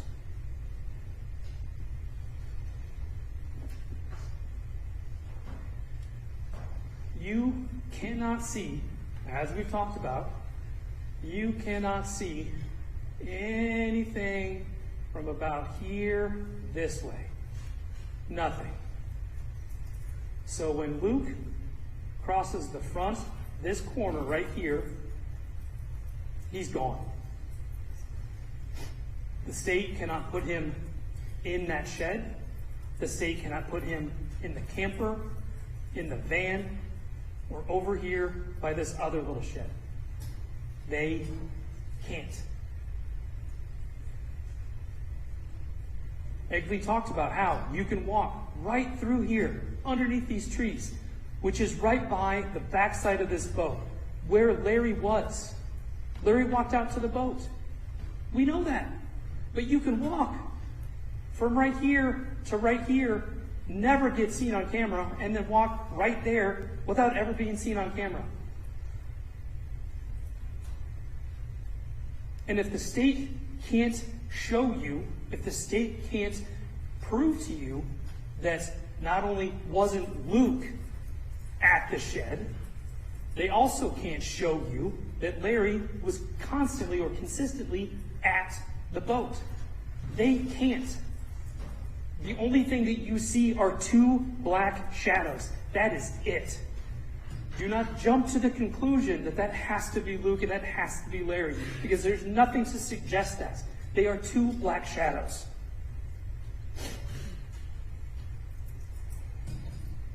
Good.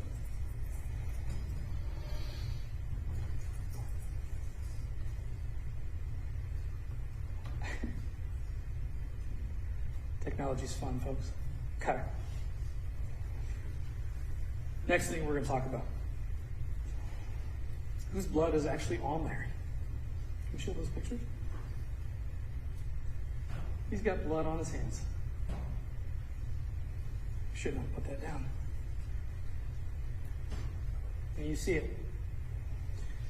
You see it in his fingernails. You see it over here on his hands. You see it up here on his hands. You see 3 red spots. Very easily be blood on his shorts. And you see it up here on his hands. Whose blood is it? We don't know. And why? Those DNA swabs were never submitted. They were never tested.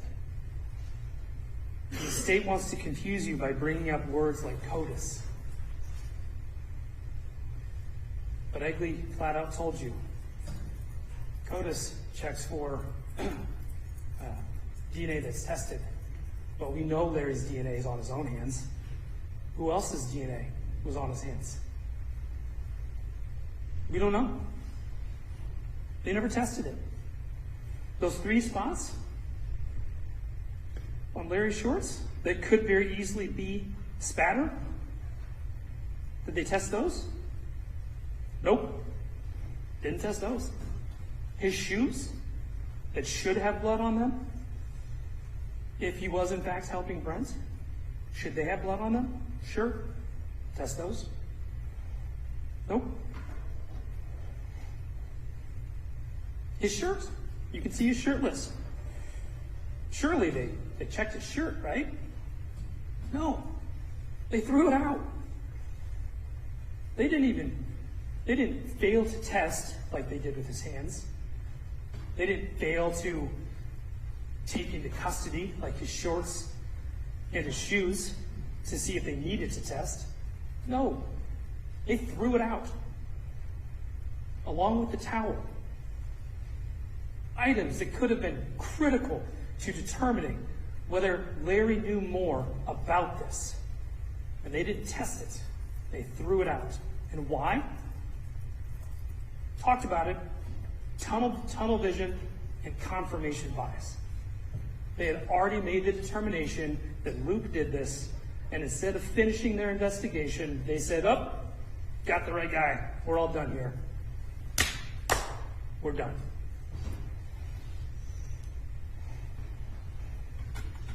Now, the state brought in Lonnie. Lonnie's a nice guy.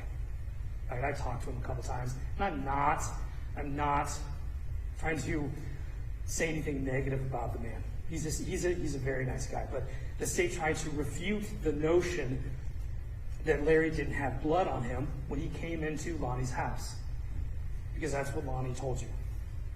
Okay? The problem with believing that, or the problem with putting a lot of faith into that, is Lonnie couldn't even remember who came into his house first. Lonnie admitted straight up, it's been so long ago, I don't really remember what happened. So his statement that Larry didn't have blood on him, how can you believe that? How can you put too much faith in it?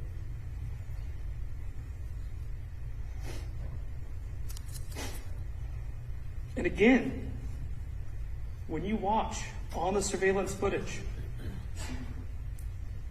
after Matt has been called,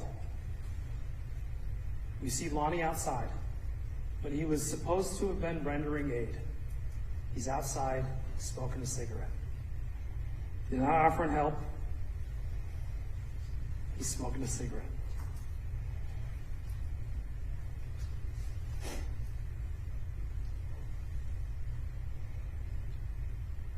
Most importantly about these images, and you'll get better images, but we talked a lot about black specks from the ME. You see these black specks? See it? Wouldn't it be nice to know if that was the same? Wouldn't it be nice?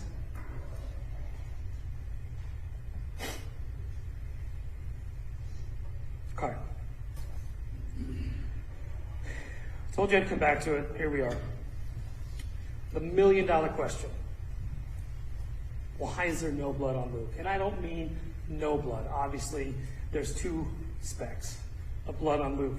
But why does it hurt? Not a whole lot more. You saw the pools of blood. You saw the blood spatter.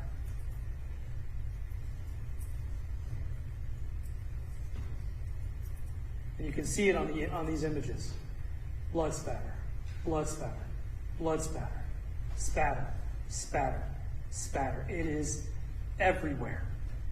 How does Luke not have any on his hands? At a minimum. Let alone his jeans or his shoes.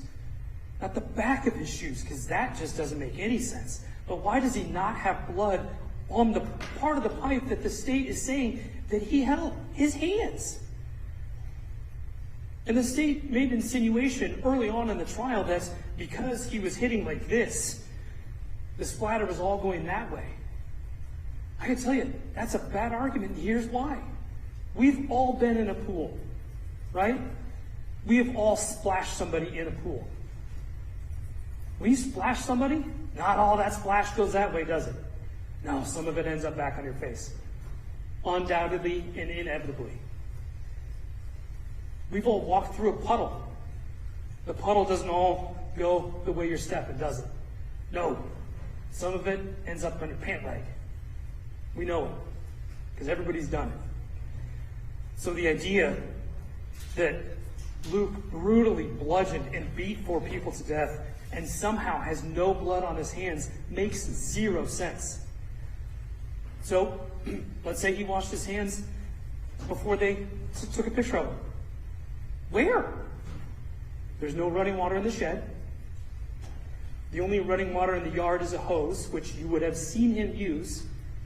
And not a single person testified or told you that when he went inside Lonnie's house, he washed his hands. And most importantly, and I'm going to go back to when Luke comes out and he's strolling around, he sticks his hands in his pockets. Why is there no blood on his jeans? In his pockets. There's no blood on his jeans. How? How does that happen? How, with 4 bodies and that much blood, do you only find 2 specks on Luke?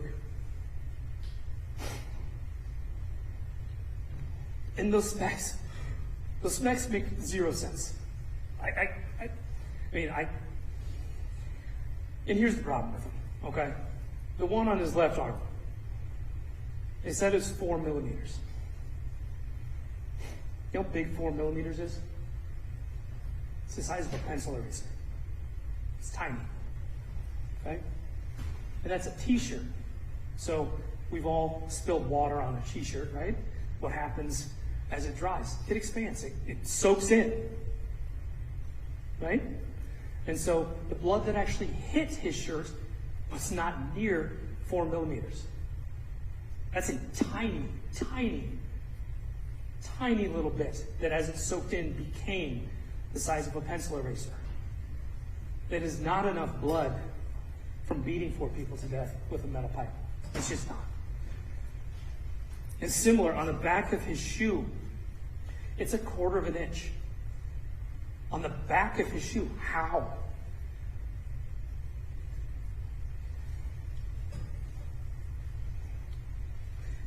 Maybe Luke walked into the shed. Maybe he saw what had just happened. Somebody tossed him the pipe, and as he catches it, momentum sends a tiny drop of blood onto his arm. And then as he's carrying it, another drop of blood drops on the back of his shoe. And he puts it right there by the door. And that's why he knows where it is. It's a possibility. Sure fits the evidence, doesn't it?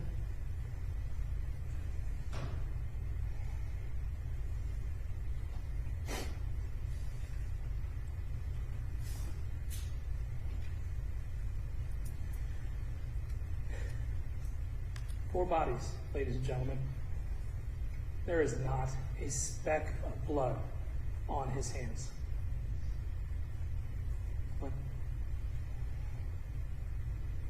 So has the state firmly convinced you of their theories? And I ask you again, don't get caught up. Please don't get caught up in the emotion of this case. Don't get sold by the state's attempt to rile up your heartfelt emotions.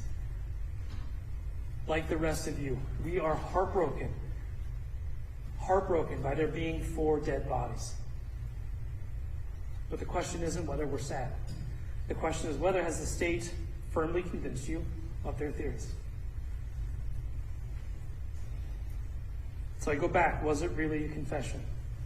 There's 2 ways to look at it. State has told you their theory. I've told you ours. You guys get to decide. You get to decide on if somebody who had just seen 4 dead bodies and is high on methamphetamine, who is talking about the John Wick franchise, he's talking about flashbangs and hand grenades, he's talking about $750,000 being stolen from him, he's talking about his grandma, he's talking about everything. You guys get to decide if what he says about what happened in that shed really happened.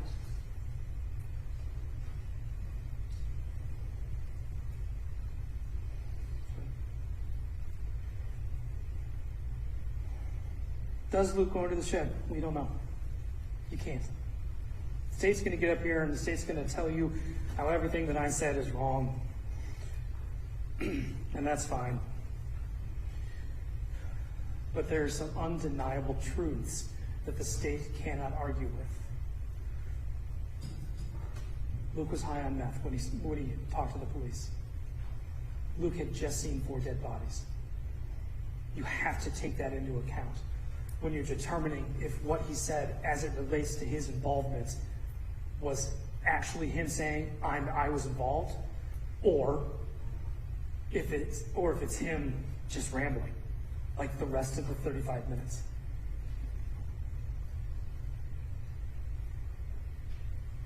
Was he in the shed?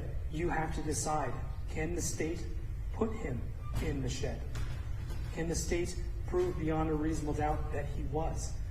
Because there's 2 ways to look at it. One, the state has suggested, of course he was in there. DNA. 4 bodies. Listen to what he said. You can't put him there. There are other very reasonable alternatives for what Luke was doing rather than hanging out in that shed. He was exploring. He was over by the camper. He was over by the van. Is there a reasonable alternative for what Luke was doing other than being in the shed? Yes. Absolutely.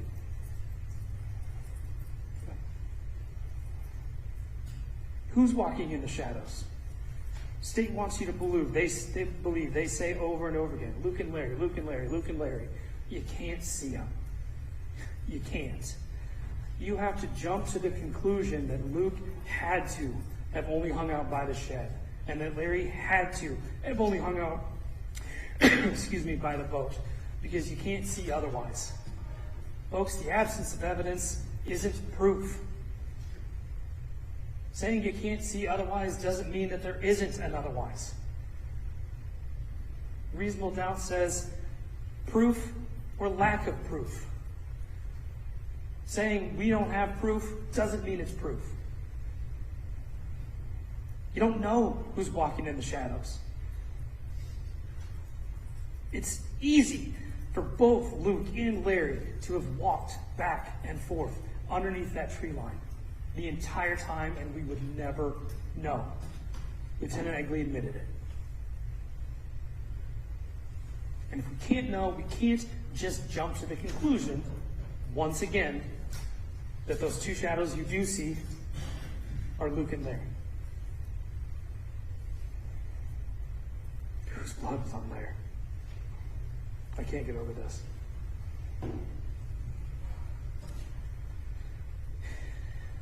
You don't know. It was never tested. His hands were never tested. His shorts were never tested. His shoes were never tested. whose blood was on Larry, I know less than you guys do, and I've been working on this case for who knows how long. But there's somebody else there that day. And the police, using their tunnel vision and their confirmation bias, they just decided, oh, we're done here. And they never looked. It's reasonable doubt at its finest. And why is there no blood on Luke? I gave you guys a reasonable explanation how those two spots ended up on Luke. Now it's a guess. Because I don't know, I wasn't in there. But it makes sense, right? It makes perfect sense.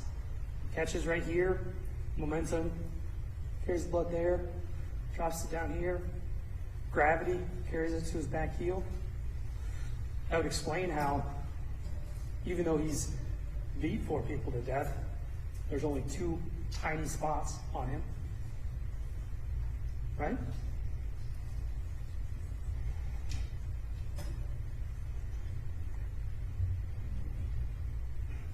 Don't be fooled, folks.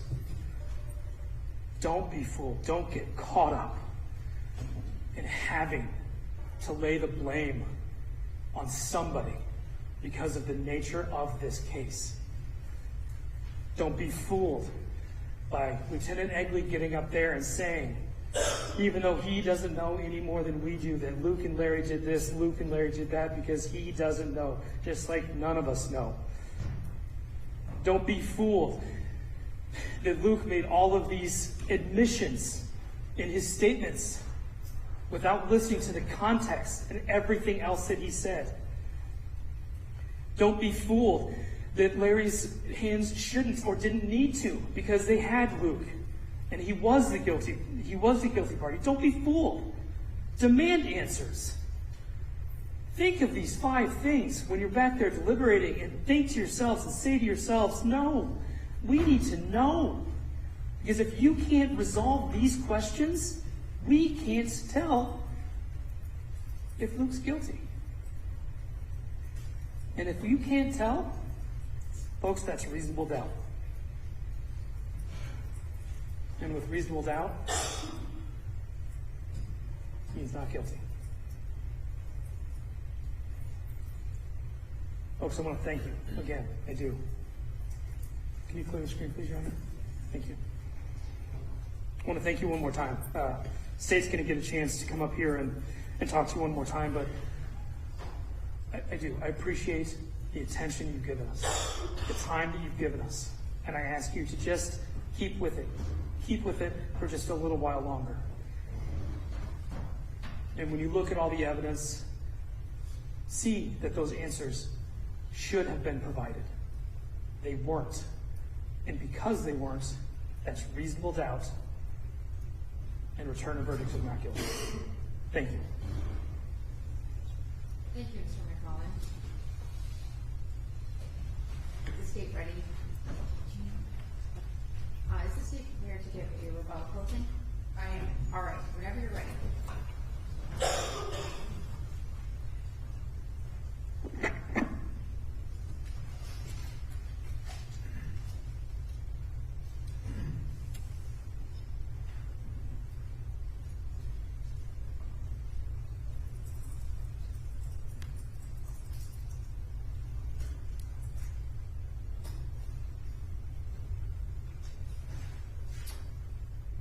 All 14 of you are sitting here for a reason. We did over a day's worth of jury selection. And all of you remained on the jury because there was something that you said or did that conveyed in us you have the common sense that we were looking for. And what you're going to see throughout the instructions is that reoccurring theme where repeatedly you as jurors are told to use your reason and your common sense. It's not a request. It's the law demanding that when you evaluate evidence in this case, that you do so using your reason and common sense. Mr. McMullen stood up here and talked to you about reasonable doubt. And we talked about that a lot in Vordaer, and now you've seen the official definition of it, about being firmly convinced. But reasonable doubt is more than just mere possibilities. The mere possibility that this defendant didn't kill those 4 people.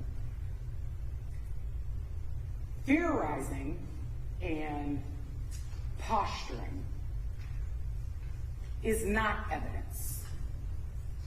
And to say that the state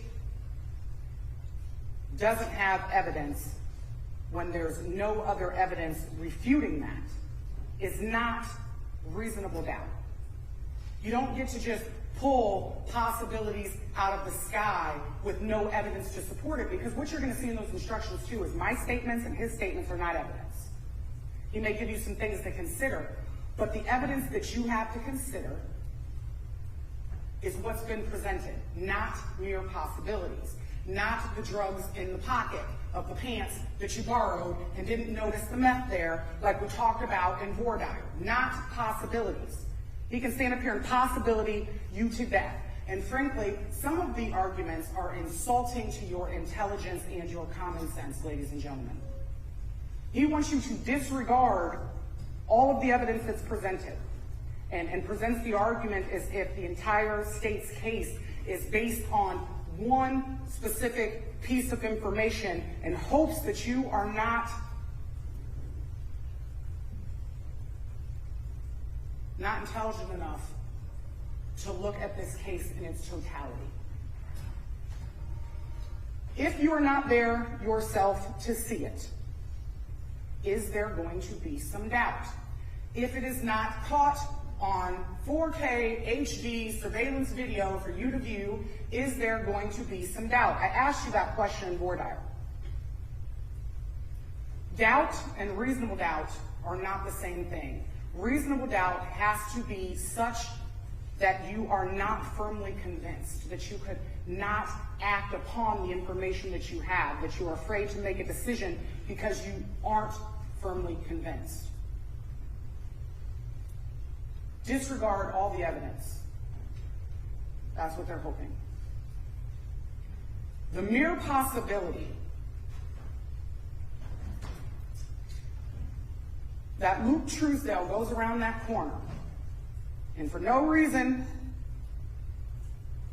takes some covert ninja path through the trees, around the red shed, pops out at the boat. And in doing that, Larry decides to take that same path back through the shadows, around the tree, ducking and diving, and he sneaks into the shed and he massacres these 4 people, and disregard the fact that the surveillance video that you have to watch live streams. It's not motion activated. It's not only picked up when somebody moves. It is going, and you get all of it. And they want you to believe that the head that you see leaving the shed could be Larry's, even though there's absolutely no evidence that Larry ever left that boat. And I say no evidence because you have the evidence. This is not a guess. You have the video to watch. And in the video, Larry goes to the boat, and there are no heads moving until Luke's head leaves the outbuilding. You can look back there. You can watch it from start to finish. There's hours of it for you to review. And you are not going to see a head come from that boat until after the head from the shed goes in that direction. Luke goes out there and tells his dad what he did. And his dad comes around the corner to check it out. Because you know who else comes from that boat? Luke. And again, in that evidence, you're not going to see anywhere where somehow those 2 magically clicked their heels, sprinkled some fairy dust, and switched places. Larry was always at the boat. Luke went in the shed. Somehow, the defense wants you to just disregard that and then to not look at that in conjunction with everything else you said. You know, you could poke all the holes you want in this case, especially if there was just the DNA, if there was just these admissions, if there was just the surveillance, if there was just. But when you put all that together, common sense demands of you, ladies and gentlemen, to see the whole picture, to see all of the evidence together, not one individual piece, not to rely on a bunch of theoretical possibilities that there's absolutely no evidence to support when there's actually evidence to the contrary. Would we have loved to have a surveillance video in the shed? Absolutely. But we don't. What we do have is a surveillance video that gives you perspective and positioning of all the parties. No, we cannot see someone walk into that building. Can't see Ro and Amanda walk in there. But guess what? They did. And do you know how we know that? Because they died in that outbuilding. Can't see Kiana and Brent walk in that building, but we know that they did. How? Because they died in that building. Can't see Luke Truesdell walk in that building, but we know that he did. How? One, he told us he was in the building. He told us what he saw. He told us he went in there. He told us that he hit each of them. Two, he knows where the murder weapon is. Literally a needle in a haystack. And he directs law enforcement officers directly to it.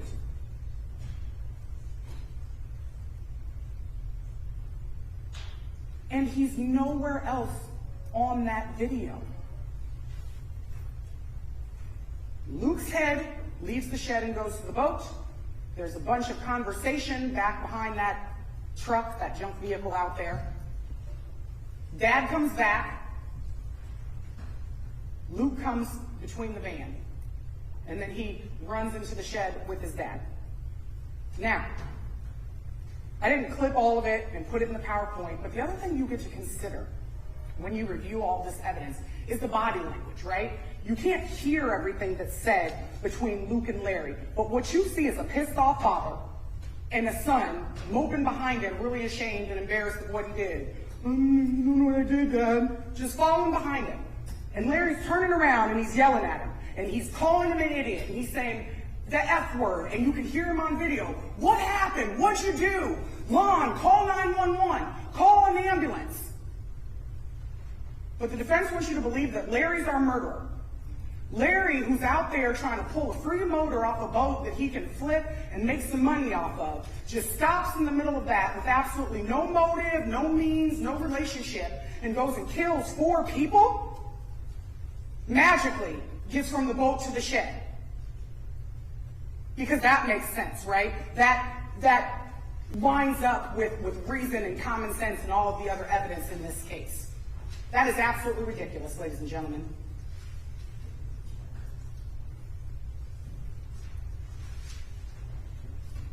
The video, the admissions or confessions or whatever you're calling them, when did submitting that you hit somebody's 4 people, when did that not become enough in conjunction with everything else? And then this creative story about how he got blood on him. Absolutely no evidence that in the process of them going back in there together, somebody who's not known chucks this 60-pound pipe. 60, that might be an exaggeration. Feel it for yourself. But this chucks it to him, and in chucking the pipe, that just happened to be how he got that 1 speck of blood on him. And then after he caught the pipe and he's dragging it behind him, then some blood. Possibilities, maybes, no evidence of anything like that. You know who else didn't say anything like that happened? The defendant.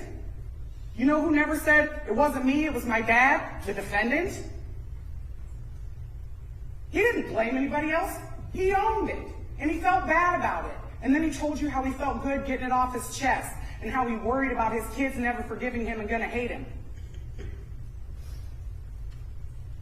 No evidence to the contrary, just mere speculation.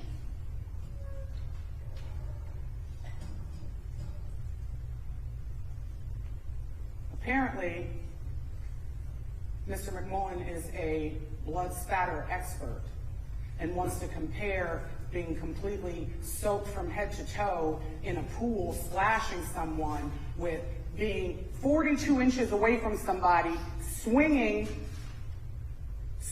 a pipe. When you see that all of the blood evidence is going in that direction on Roe's body, right? Because that's the blood spatter that they put the pictures of. But he wants you to believe that in going that way, some of it should have jumped back because he's a blood spatter expert, and he wants to tell you that when you splash somebody in the pool, that when you do the water like this, I'm not getting hit with water.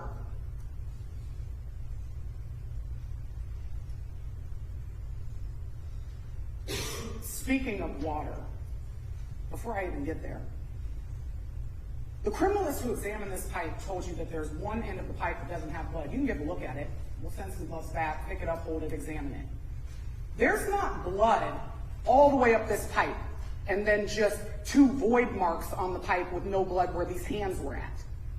There's no blood coming up the pipe. The blood is all focused on the end. If you showed me that the entire pipe was bloody and the only parts that weren't bloody is where somebody's hands would be, then we could have that expectation that someone's hands should be covered in blood. But there's no blood up at the top of that pipe. And whether that has to do with the trajectory or the force or the angle in which he swung, there's no blood up there. You can't have, it's just not there.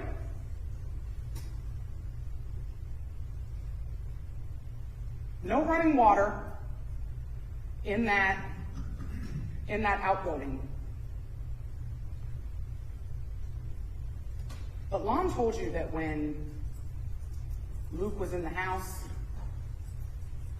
after he killed these 4 people, that he wanted something to drink. Watch that surveillance again when he comes out of that house with a glass of water. Now, you want to talk about theories and hypotheses and possibilities. If you can go get a glass of water, you can go wash your hands.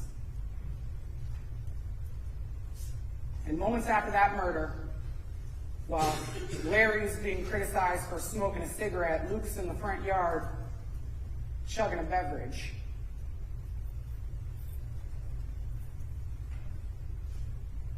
To say that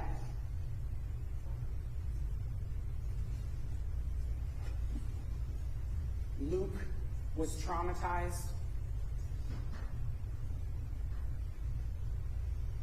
that he was dumbfounded and in shock,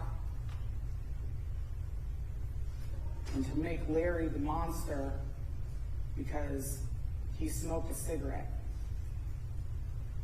Because when he gets pulled away from the boat, which he's parked now, to follow his son to the shed to find out what Luke did, and is confronted with what he believed at the time to be 3 bodies, because he didn't see a man over in the corner. He told Lon 3 people up there dead. Is one Brent? Yeah.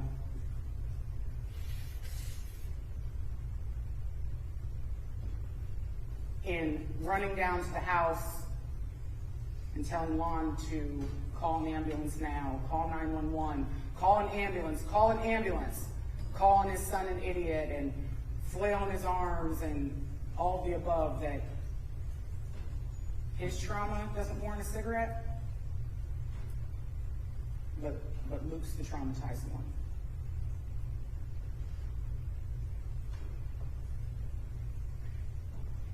Don't look at this case piecemeal, ladies and gentlemen.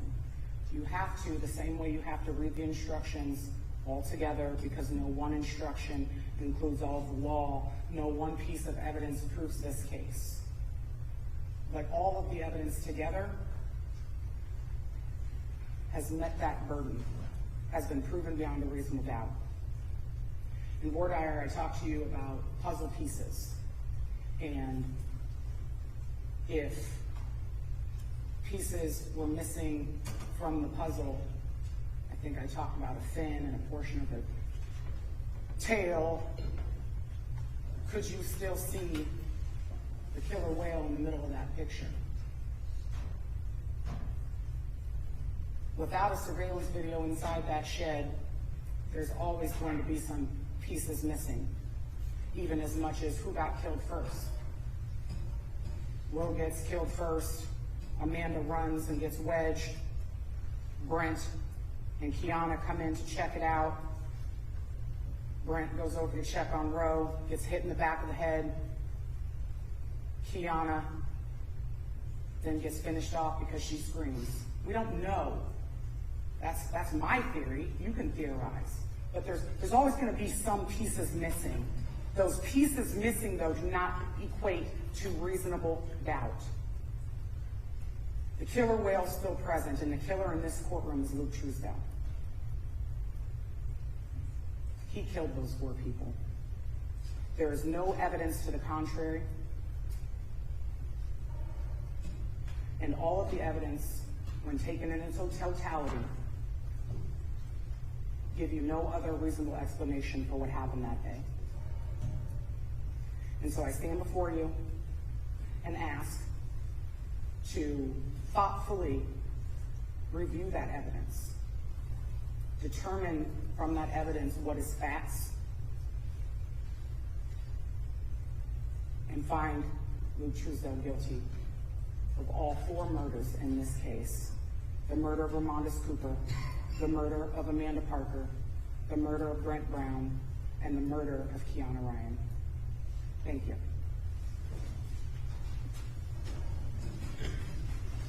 Thank you, Ms. Slaughter. At this time, I'll read the remaining logistical instructions. We'll start with instruction 43. During the trial, you've been allowed to take notes. You may take those with you into the jury room to use in your deliberations. Remember, those are notes and not evidence. Generally, they reflect the recollection or impressions of the evidence as viewed by the person taking them and may be inaccurate or incomplete. Upon reaching a verdict, you can leave the notes in the jury room and they will be destroyed. You may not communicate about this case before reaching your verdict. That includes cell phones and electronic media such as text messages, Facebook, LinkedIn, YouTube, Twitter, X, email, etc. Do not do any research or make any investigation about this case on your own. Do not visit or view any place that was discussed in this case, and do not use Internet Maps or Google Earth or any other program or device to search for or to view any place discussed in the testimony. Do not do any research on information about this case, the law, or the people involved, including the parties, the witnesses, the lawyers, or the judge. This includes using the Internet to research events or people who are referenced in the trial. The case will be tried on the evidence which was presented in the courtroom. If you conduct independent research, you're relying on matters not presented in court. The parties have a right to have this case decided on the evidence they know about and that's been introduced here in court. If you do research or investigation or experiments that we don't know about, your verdict could be influenced by inaccurate, incomplete, or misleading information that has not been tested by the trial process, including the oath to tell the truth and cross-examination. All the parties are entitled to a fair trial rendered by an impartial jury, and you must conduct yourself so as to maintain the integrity of the trial process. If you decide the case based on information not presented in court, you will have denied the parties a fair trial in accordance with the rules of this state, and you will have done an injustice. It is important that you abide by these rules. Failure to follow these rules could result in the case having to be retried and could result in you being held in contempt and punished. It is important that we have your full and undivided attention during the trial. Exhibits have been admitted into evidence and are to be considered along with all the other evidence to assist you in reaching your verdict. You are not to tamper with the exhibits or their contents, and each exhibit should be returned into open court along with your verdict in the same condition as it was when it was received by you. When you begin your deliberations, you should select a foreperson. They will see that your deliberations are carried on in an orderly manner, that the issues are fully and freely discussed, and that every juror is given an opportunity to express their views. In order to return a verdict, each juror must agree to it. Your verdict must be unanimous. It is your duty as jurors to consult with one another and reach an agreement, if you can do so without compromising your individual judgment. Each of you must decide the case for yourself, but do so only after an impartial consideration of the evidence with the other jurors. During the deliberations, do not hesitate to re-examine your view and change your opinion if convinced it is wrong. But do not change your opinion as to the weight or effect of the evidence just because it's the opinion of the other jurors or for the mere purpose of returning a verdict. Remember, you are the judges of the facts. Your sole duty is to find the truth and do justice. Verdict forms have been prepared for you and are attached to these instructions.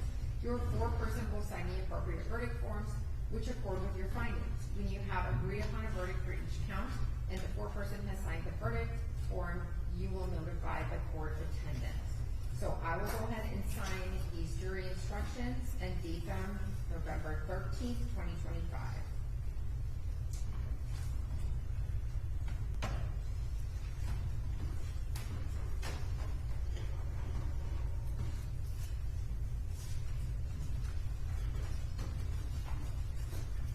All right, any additional record on the jury instructions from the state? No, Your Honor. All right, anything from the defense? No, Your Honor. All right, at this time, we will be selecting our alternate jurors. So we're going to pull a name, and what we're going to do is thank and excuse 2 alternate jurors at this time. We're not going to release you from your admonition in case that you need to be called back at a later time, but we will call you with a verdict and release you from the admonition at that time. So, both set.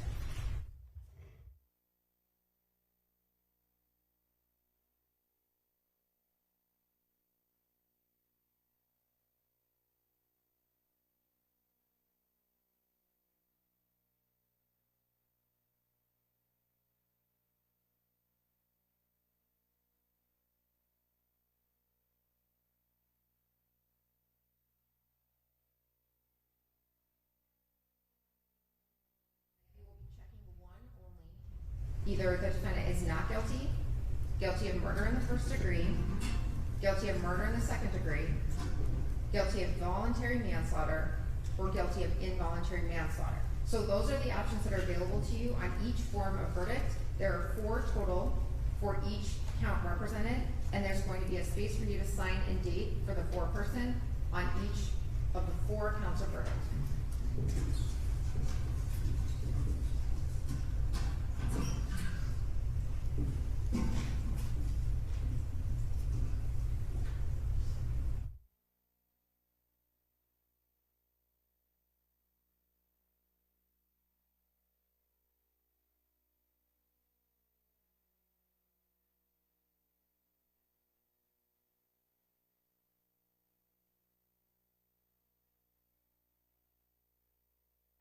That you were read. We will be calling you and letting you know when you are released from those admonitions. All right. Are you ready for the oath? So now I'll be giving the oath to the judicial assistant. Do you swear or affirm that you will take charge of this jury, keep them together in some private and convenient place, that you will not permit any person to communicate with them, and that you will return the jury into court when they have reached their verdict? I do. All right, members of the jury, it is now time for you to retire and deliberate on your verdict. The alternate jurors can also follow Alyssa. She'll direct you where to leave, and she will be providing you with your notepads that you use to take notes when you deliberate. Anything I'm missing? Okay, thank you.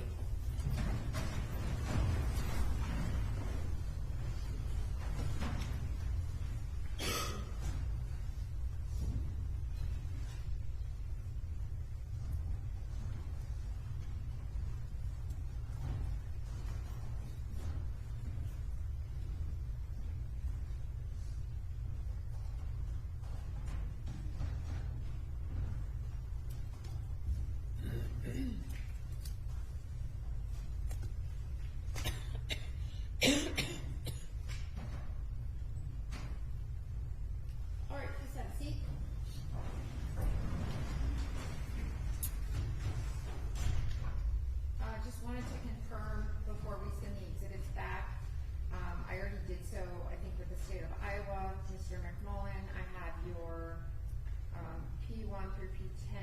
I've got a P17. Am I missing any exhibits that were admitted? No, Your Honor, we did not try to offer or admit any of the exhibits between 10 and 17. All right, so then P1 through P10 and P17, are any of those necessary at a heightened security level in your opinion? I would say they could be at the same security level as the state's. All right, and did the state make any decisions on that, or do we want to take that up later? We can make a decision. I don't generally give any input on high security levels. I know there's rules the court follow for certain things like autopsy pictures, and I just asked it. I'm not asking for anything more than is required. Okay.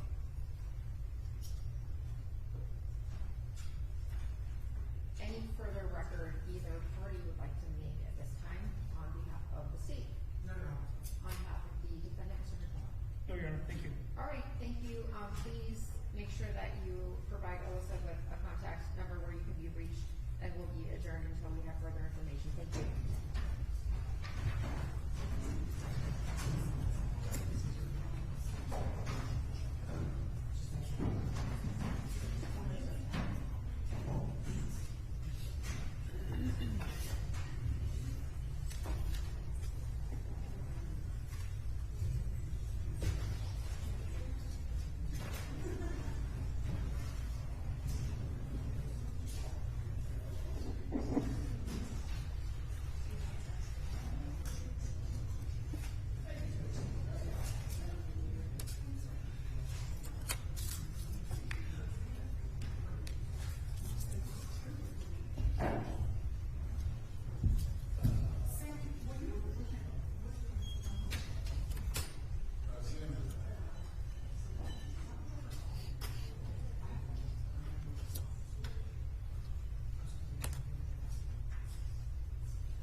office number or something, Steve?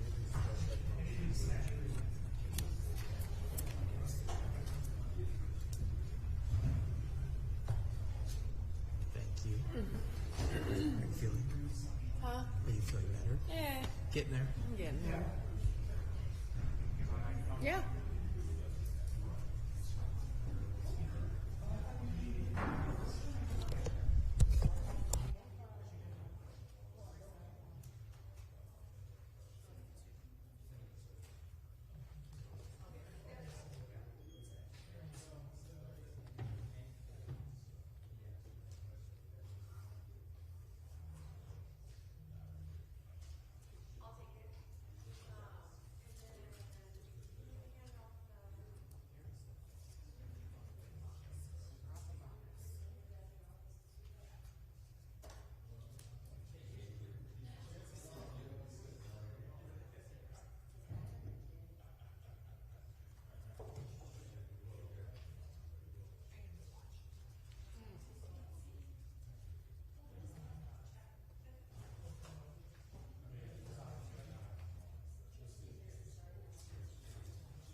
Gotcha.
Cast of Iowa Bureau, we believe crops to protect.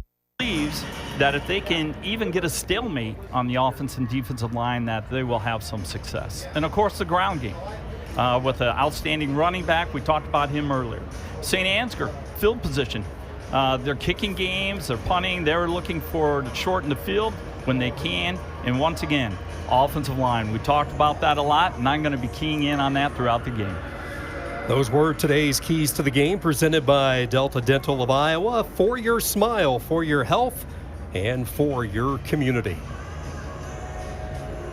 You get to this stage of the season, and only the best make the coveted journey to Cedar Falls, and certainly these two teams have earned their ticket into the semifinals. St. Ansgar, Drew Clevenger in year number 26, unbeaten this year, ranked second in Class A, 6-0 in district play. Wapsie Valley on the other side, unblemished as well. Dwayne Foster, year 5, 42-11 for Foster in his successful 5 years along the sideline for Wapsie Valley. 36th playoff appearance for the Warriors into the semifinals for the first time since 2013. And Coach, it's 10 a.m. These players, these coaches, not used to really cranking it into game mode this early. It's always interesting to see how they come out and respond. I was a true believer of we wanted to practice when we play. Unfortunately, this little problem called school gets in the way. So I'm guessing that on Saturday and Sunday, they probably tried to emulate that as much as they can. And then how it changes your day. You know, what's the travel look like? Are you staying close? But both of these schools are close enough that it's not that far for them to travel in the morning. Wapsie Valley located about 90 miles north of Iowa City. St. Ansgar right along the Iowa-Minnesota border. Saints have showed up in good numbers. Wapsie Valley winning the toss. They elected to receive, so they want the football first.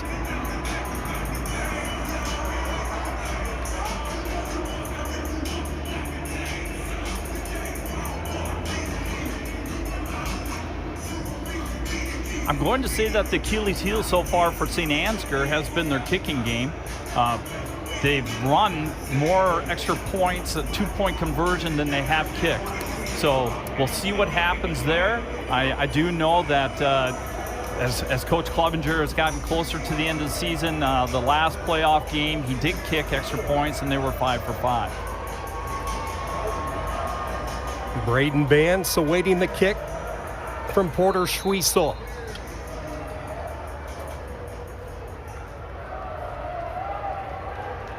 The Saints in the red jerseys, Wapsie Valley the all-white with the traditional black and gold.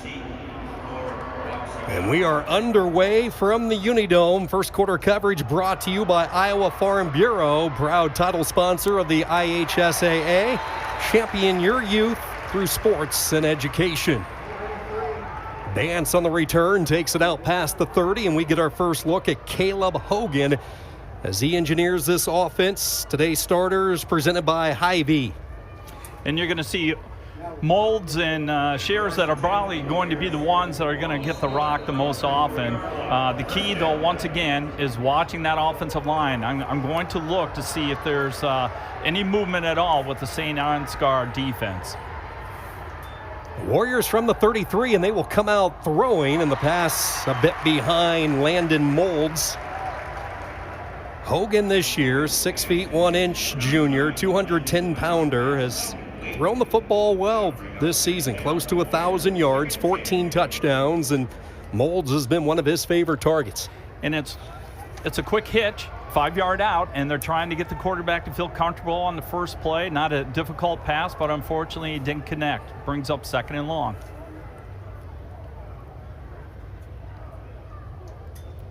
Andrew Teat in motion, and the first carry of the day goes to Hunter Curley, and he is sandwiched in the backfield. Matt Clevenger, the sophomore, able to barrel his way through. And Matt Clevenger would be the coach's son, and he talked about how his son has really come on. He's only a sophomore, and he's playing extremely well, and he did a super job right there reading that play.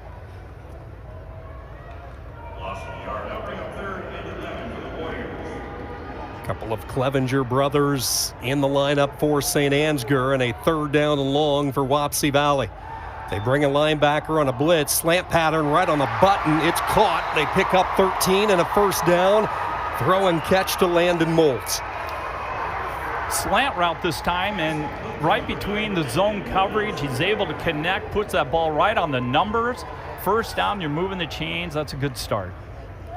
Able to beat Molenbeek on the slant, and Wapsie Valley, their first test, they passed on 3rd and long.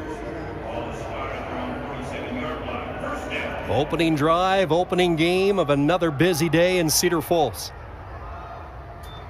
From the 47-yard line, they will go to Curley as he lowers the pads. He is met by Trey Johans. Seth Schatz also in the neighborhood.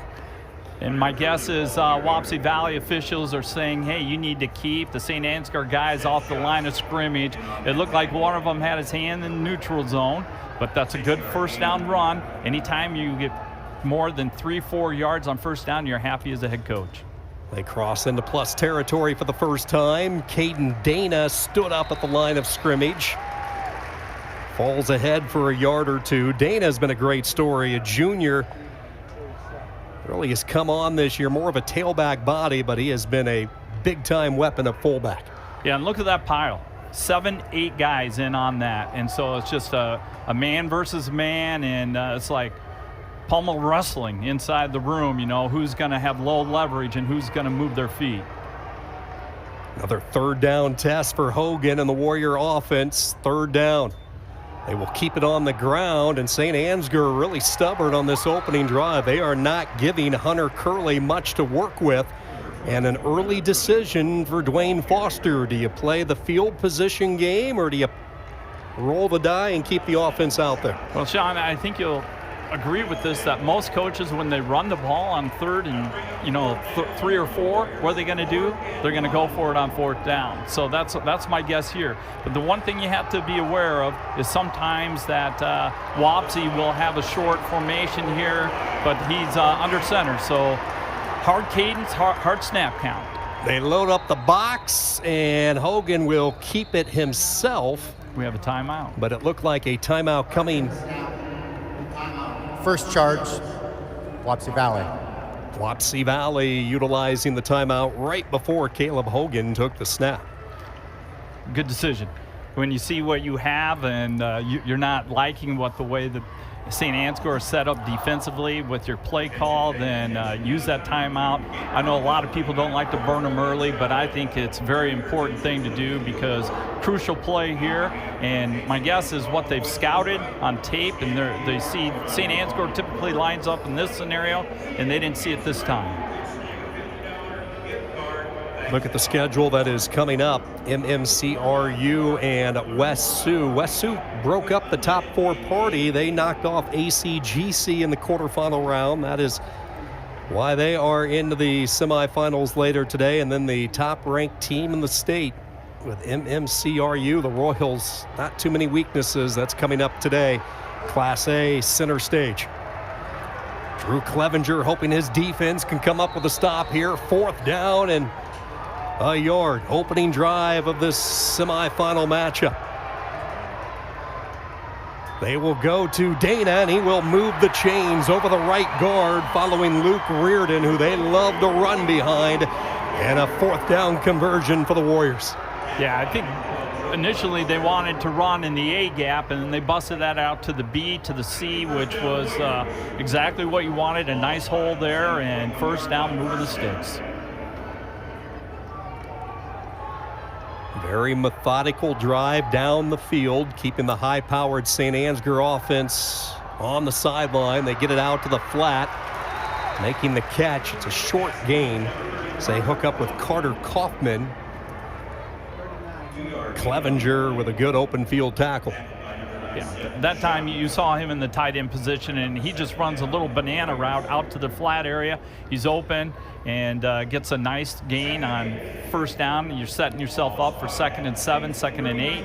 And once again, I believe that Wapsie Valley really wants to shrink the clock here, take the air out of the football and run it. But they're going to have to dominate that line of scrimmage.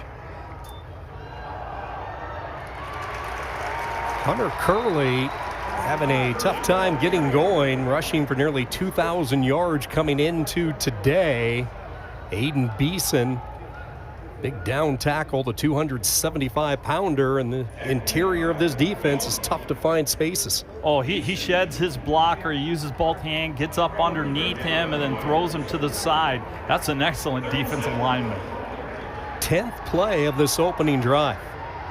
3rd down and 7, 3-step drop. He'll unleash deep down the far sideline, trying to high point it, but it's broken up, incomplete. He was looking for Bance. Good coverage by Trey Johans. And I was surprised with the 3-step drop that it was a deep pass, because typically it's going to be a 5-step, but he put that ball in a good spot. It's just a matter of high pointing it and coming down with it. Pretty good start here if you're Caleb Hogan. Like you mentioned, Coach, he has put the ball in the spots where his receivers can make the play. Another 4th down, 4th and 7, looking left, nothing there. Pocket collapsing around. He'll try to scramble. He has all sorts of pasture. Inside the 30, makes a move to the 20, tap dances to the 15, still on his feet, and a 1st down scramble of close to 21 yards for Caleb Hogan. Another 4th down conversion. And I'm sure Coach Dwayne Foster saying that's just the way we drew that up. You know, he's going to scramble around a little bit. St. Andrew's in man defense. No one's keeping an eye on the quarterback, and down he goes. And what an impressive last 4 or 5 yards. He takes guys, and he's dragging them. That will win you points with the offensive linemen when you get back into the huddle.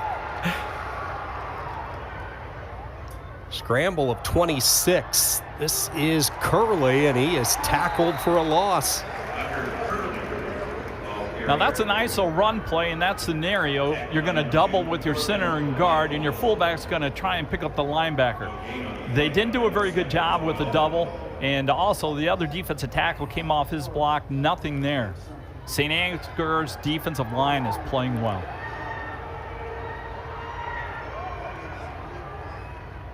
Eating up nearly half of the game clock in this first quarter. They stretch it to the boundary side. Hunter Curley setting up a 3rd down. Seth Schatz, another tackle. Keep an eye on the fullback for Wapsie Valley, number 33, Caden Dana. He's the guy that every coach wants. He's just the guy that's going to lower his shoulder and block, and he's going to be on all kinds of tackles. He's probably what a lot of people would describe as a glue guy. Keeps everyone going, high energy. 3rd and 4th down has been their money down on this drive. Taking a shot, lofting it, dangerous throw, jump ball, and it's nearly intercepted. He threw that one into a lot of traffic, and Seth Schatz nearly had the play. Yeah, when you get down into the red zone as a defensive back, your primary assignment is to make sure that you're not giving up the slant. You want to play inside shade, and that time they forced him to go outside, and, 50-50 ball, and fortunately for St. Ansgar, it's 4th and 5. They've only attempted 1 field goal this year, so they will keep the offense on the field. Keep in mind they can still pick up a 1st down. Hogan, little lob pass over the middle, caught for the touchdown. Dana out of the backfield, Wapsie Valley, a monster 14-play drive. I knew he was going to come in. I didn't know it would be this soon, but Dana is quite the all-around guy. All he does is run into the middle of the field, just a little over route, and he bangs his way into the end zone. And you can just tell by how his offensive line react. He gets in the end zone, everybody wants to celebrate.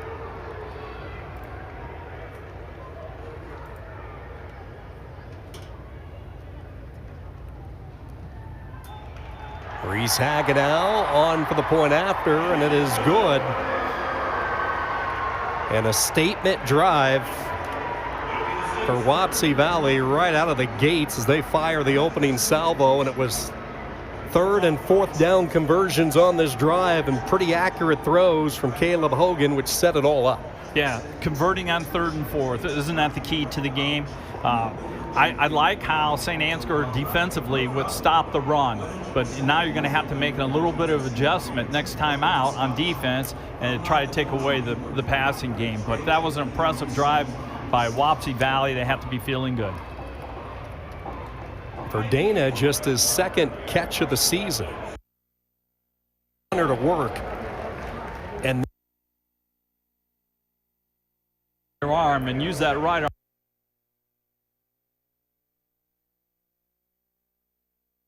They did a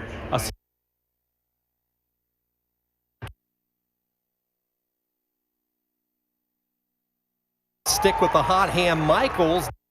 Been the same play. Goal for St. Ansgar.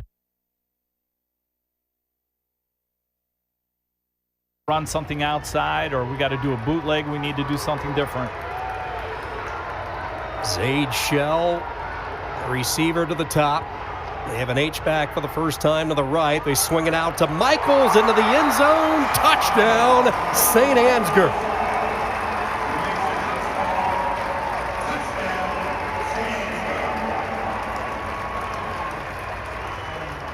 They set this up really well. They've got two wide receivers out there, and they're going to be the lead blockers. And Michaels, all he has to do is run a nice little swing. It was a good throw by the quarterback. He put that right where he needed. Shayslaw did a really good job of getting rid of it right away. So here's the 2-point conversion. Creative formations off these 2-point conversions. Look like Wapsie Valley jumped into the neutral zone.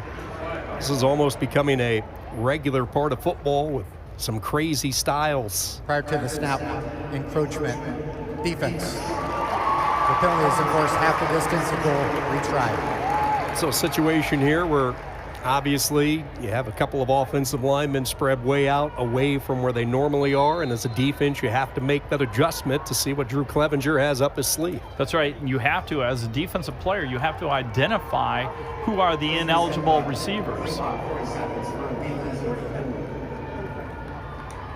Now they go back to a power I here with 3 backs. For the 2-point conversion and for the lead, they try to stick with the hot hand Michaels. Did he sneak his way in underneath, trying to slither in underneath all the bodies? No word yet from the line judge, and it looks like they're going to say he is short. We think all the officials coming together. Judge, the runner was short of the goal line. Tries no good. So the 2-point conversion fails, and Wapsie Valley maintains the lead. Yeah.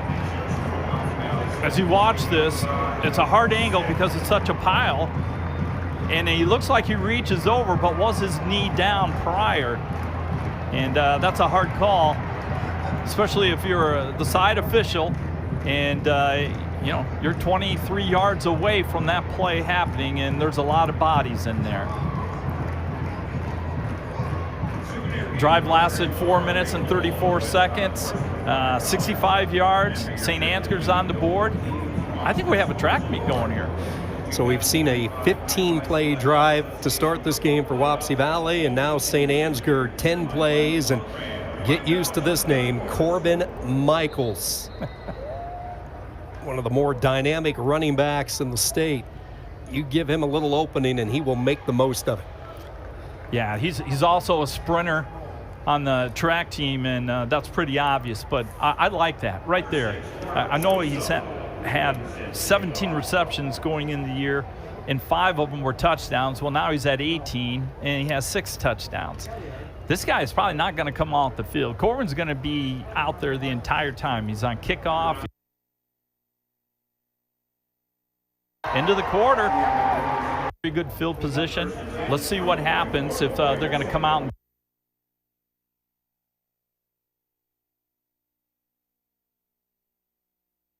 kick right there, and whenever there is a line drive kick, those are usually returnable, and they're in very good field position. Let's see what happens if they're going to come out and chuck the ball a little bit to open up the run game, or if they do the variety once again. Caleb Hogan on the opening drive, 3 of 6 for 23 yards, the touchdown to Dana. Hogan did the most damage with his feet as well on a critical 4th down scramble. Low snap, dug out, and Curley having a tough time going. St. Ansgar up to the challenge. Matt Clevenger again, a sophomore linebacker, in on the stop. Yeah, Matt does a good job. He's got the outside here, and he shields his blocker and comes off of it and then forces it in. And there's some help there with some more Saints waiting for it. Defensively, against the run, they've been very solid. 7 carries, just 15 yards for Hunter Curley. 2nd down, Hogan with time takes a shot down the seam. Pass is caught and a 1st down. Up ahead to the 39-yard line, Carter Kaufman, a former tackle turned tight end. You have to love that. I bet he loves it too. He's set up on the right side, and he's just going to run a deep crossing route and in between the zone, and that's a well-thrown ball and convert for a 1st down. Wapsie Valley, surprisingly, because they don't throw the ball that much, has been very, very successful. Into the quarter. 21 yards on the completion and a good one through a quarter. 7-6 Wapsie Valley. Line was running down the head coach of St. Andrews. The first half stat.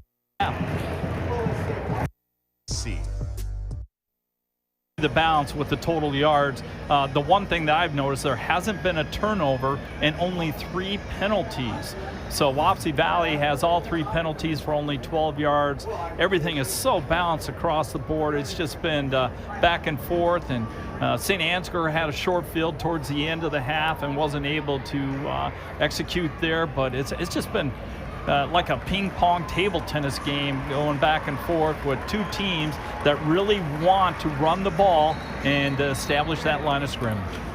Caleb Hogan throwing the football 5 of 10, 54 yards. A little bit more balanced approach for Wapsie Valley. St. Ansgar has done a terrific job on Hunter Curley. 14 carries, just 29 yards today for the talented back. Closed captioning on today's over-the-air networks is presented by Sukup Manufacturing. Sukup is the world's largest family-owned grain bin manufacturer and a proud supporter of Iowa high school activities. This has been the Northwest Bank halftime. Northwest Bank, proud to power our local communities with personal and business banking that never stops working for you. Member FDIC. As Molenbeek, watch out. He has a wall of blockers, and down the sideline he goes in a bang to start this second half. 82 yards.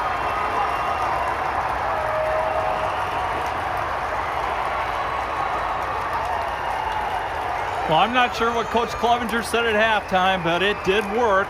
Look at the wall that is set up here. He breaks this one tackle, and after that, there's nothing but green grass in front of him. And I'm guessing everyone on the St. Ansgar sideline was running down just as fast as he was. 82 yards for Molenbeek, and right out of the locker room, special teams, and St. Ansgar winning that area. They had the punt by Molenbeek earlier, which really turned the field position battle around, and now they go for the all-important 2-point conversion. They fake it. Quarterback will keep it, and Wapsie Valley stuffs them.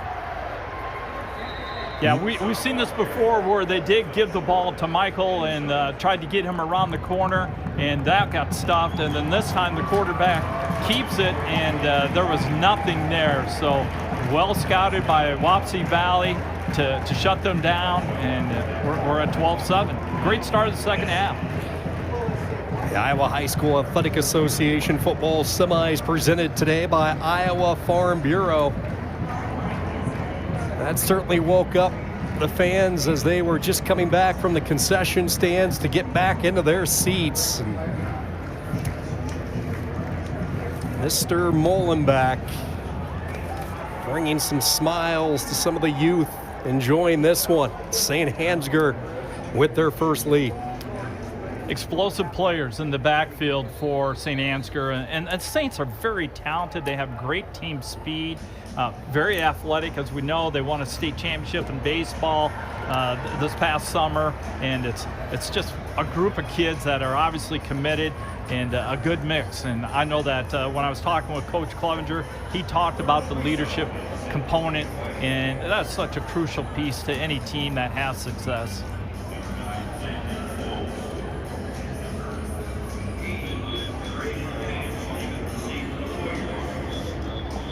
"26 seasons Drew's been on the sideline, and they've had a lot of good coaches. I remember Rich Sherman, the head coach of St. Ansgar during the 80s and 90s, and he did a really nice job. He was a wishbone, flexbone guy, and I think it stayed its course at St. Ansgar.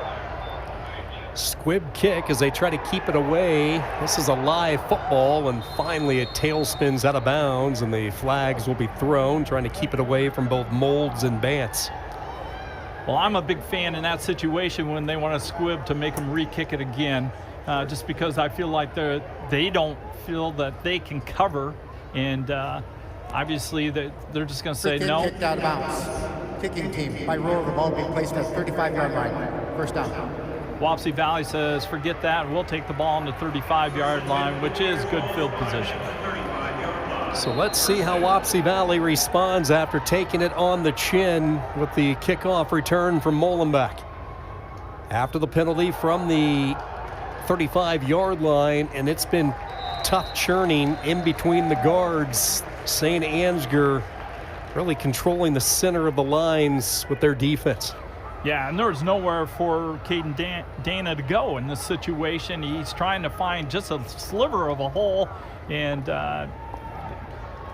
he's just getting piled up. There's too many bodies in there. But if you're going to run the ball outside, you also have to run it inside a little bit to set it up. So let's see what happens here. Maybe we're going to see an option. Second down and 9. They pull a lineman cutting back. Over the left side goes Hunter Curley.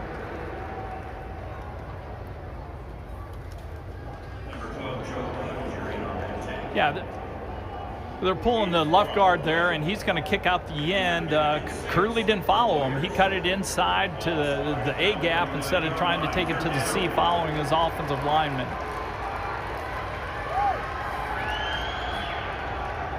It's been a tough day for Wapsie Valley on third down. 2 of 7. Three-step drop on the slant. That time Molenbeek jumped the passing lane. That was the same play they ran way back in the first quarter on a 3rd and long. They hit the receiver. This time Molenbeek able to get a hand in.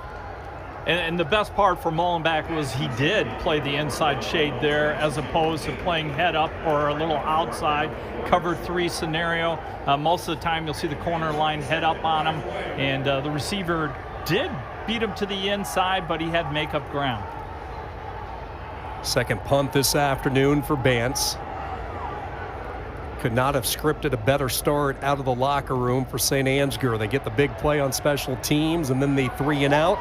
And here is Molenbeek cutting to the near side, and he will just step out of bounds at midfield. 18 yards on the return. This game turning a little bit as far as momentum goes, you get the feeling. Most definitely, Lady Mo has swung hard. Now watch, the big key is he's going to step ahead 2 or 3 steps, and then he cuts it out to the left. Now, why is that the key? Because as a defender, you're running downfield and you see he's running straight at you. You're running straight at him also. Then once he cuts out to the side, it's all about taking the best angle. Orchestrator of this offense, we saw, will hand it off. Joe Clevenger. Clevenger to the 47. Luke Reardon, one of the top defenders, able to bring him down. Yeah, and Joe's been getting a lot of touches here on first down, and he's averaging 3.6 yards, but that's just because, like I said earlier, he's a guy that's going to fall forward and get the additional yard or 2 just because of his momentum. See big number 79 in white, Reardon. He wants to continue to play football when his high school days are done. Molenbeek cut down in the backfield. Dana slithering his way through, got in between the blockers. Nice play by the linebacker. Oh, once again, number 33 knowing what it takes to get the guy to the ground. He is sneaky. He knows how to make himself skinny. In that scenario where he's trying to get through a block, he's going to turn his shoulders enough to make himself skinny, so it's hard for an offensive blocker to get their hands on his chest.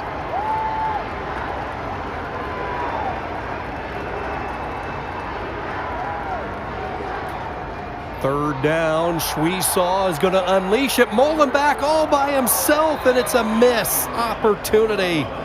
Schwesaw had him, but he put a little bit too much air on the throw, and St. Ansgar misses a golden opportunity. Schwesaw had plenty of time in this scenario too, and I think he just unloaded a little too early, because the farther he runs and he throws the ball a little bit higher, putting air underneath it, and a chance for his receiver to get underneath the ball, that was a missed opportunity, that's for sure.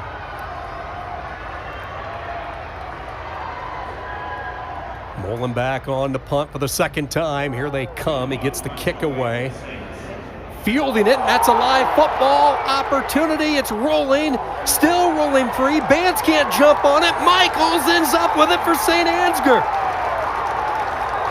There is a flag down, so let's see if there's interference with the catch. Right now, St. Ansgar with the football, but a flag down and an all-important call coming. That's right, and I'm going to guarantee that he did not give the returner enough room. He got inside of his bubble.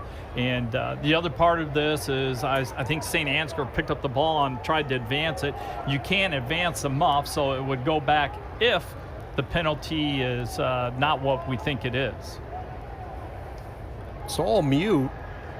If it is the call that we are anticipating, it looked like Bance had a chance to jump on top of it, but his body weight squirted the ball out, and that's where the opportunistic Michaels ended up with the football. And this is a key discussion from our officiating crew. All of these officials that you see, the 7-man crew, have earned their trip to have the right to officiate one of the highest state games in the state of Iowa when you get to the semifinals. You know, as a coach on the sideline, you don't like the delay, but the most important thing is they get it right. Exactly. And that's what you want. And that's why everyone's saying, hey, this is what I saw. I think that this might have happened. And someone else who may have had a better angle said, well, I think you missed this. And I don't know, is it like Survivor? They're going to vote someone off the island eventually? Who knows? That show's still going, isn't it? I'm dating myself. I'm sorry. Let's take another look.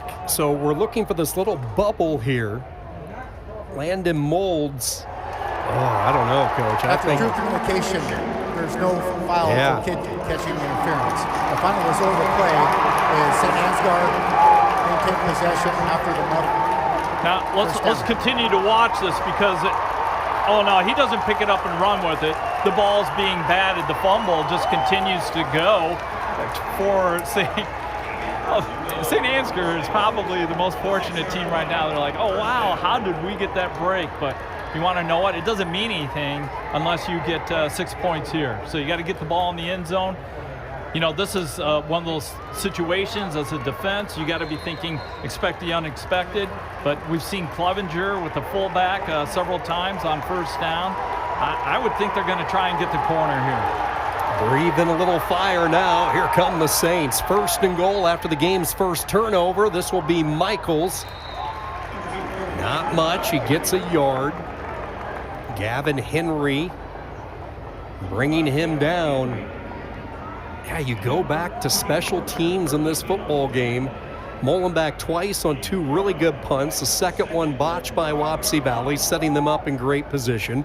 The kick return to start this second half, and that has been the difference in this football game. That's why coaches always talk about the 3 different things with a football game. You got to be solid on offense, defense, and special teams. They spread it out, 2 right, 2 left. Michaels comes back into the backfield. They will run the pitch. Ball gets deflected.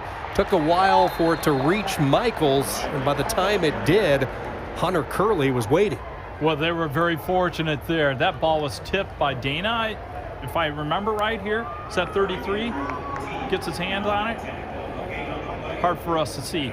But very fortunate. Michaels gets the ball, and they lose a yard or two on the play. Big third down right here.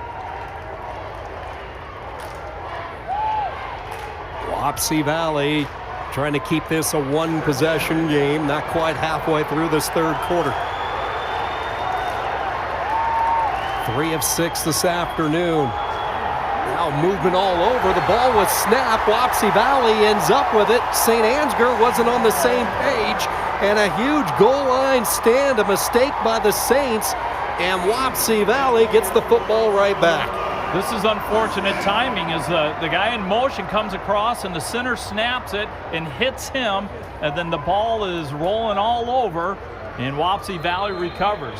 Now they do not have great field position again, so this is one of these things where St. Ansgar can get a good stop, get good field position. Wapsie Valley needs to get some cushion here. I'd look for them to throw the ball on first down. They go shotgun, and that's exactly what they're going to do, and they're going to go deep. Receiver out there, makes the catch at the 40, up ahead to midfield. 45 yards, the juggling catch to Hunter Curley.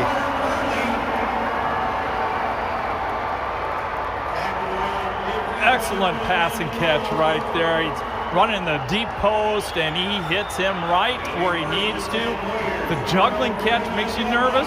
Everyone's, please bring that in. But great play call for Wapsie Valley. You got the ball right now where you want it, and you can open up the playbook.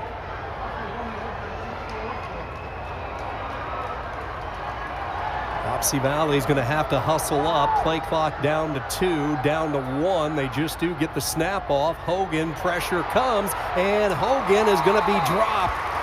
Able to get back close to the original line of scrimmage, chased down by Chase Haugen. Yeah, Wapsie Valley only sends 2 guys out on the routes here in this situation, and then they have a receiver that goes out late. So a coverage sack, which is very good defense. The defensive backs did a solid job in their zone and put some pressure on Hogan. He did a nice job of getting back almost to the line of scrimmage. 7th sack of the year for Haugen, who played a whale of a game in the quarterfinal win. They pitch it to Curley, and he is taken down. Clevenger and St. Ansgar digging in their heels after the big pass play. Yeah, the sophomore, I can't believe as a sophomore you can have this big of an impact on a semifinal game, but Mr. Clevenger's doing a wonderful job. He's really active with his hands, and no one's going to be able to get inside and try to grab his cloth because he does a really good job of punching.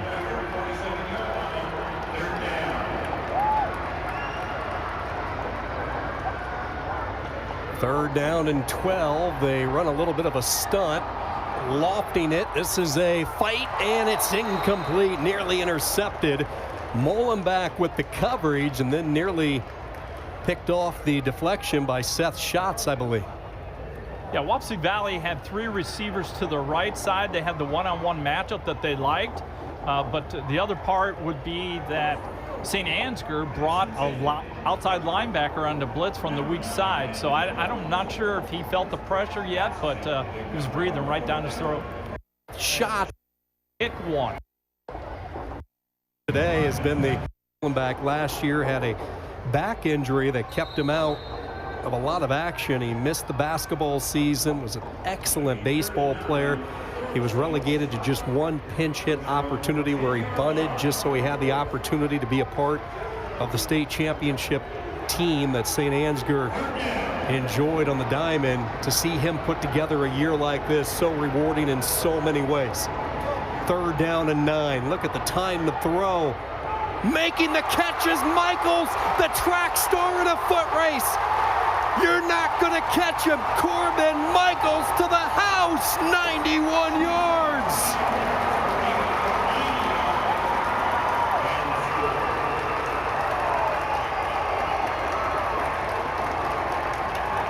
Well, here they go. St. Ansgar's opened up the offense here, and they get Michaels on a wheel route, and once he gets past Dana, there's no one who's going to catch him. What an electric player. once again, I just can't imagine not getting that guy 25 to 30 touches in a game. He's that important.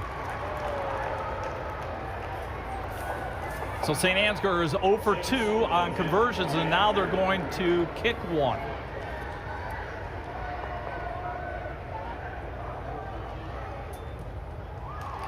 Kick on the way, and it is no good. So that's been the only blemish for St. Ansgar today, has been the point after the touchdowns. As we go back to the big one, the state track medalist, you know you're not going to run him down. No, you're going to see the back of his jersey, and that's kind of a humbling thing.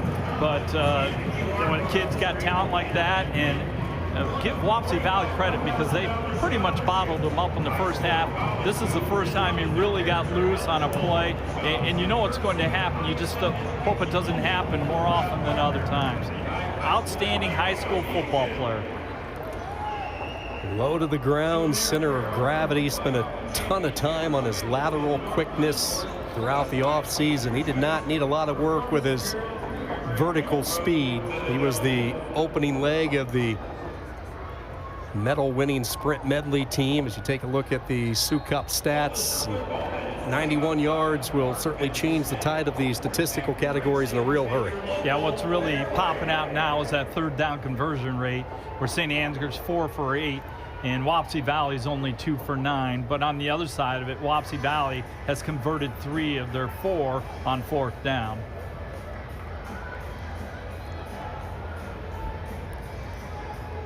$18 unanswered for St. Ansgar after Wapsie Valley took the opening kick, marched it down the field, a 15-play drive.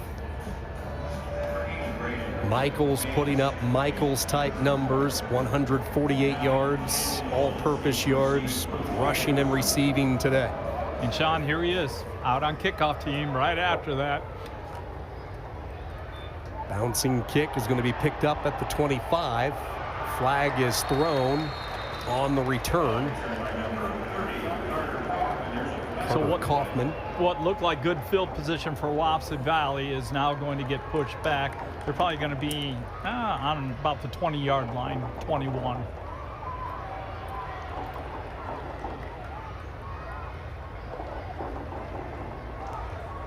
During the return, holding receiving team. 10-yard penalty from the spot of the foul, first down.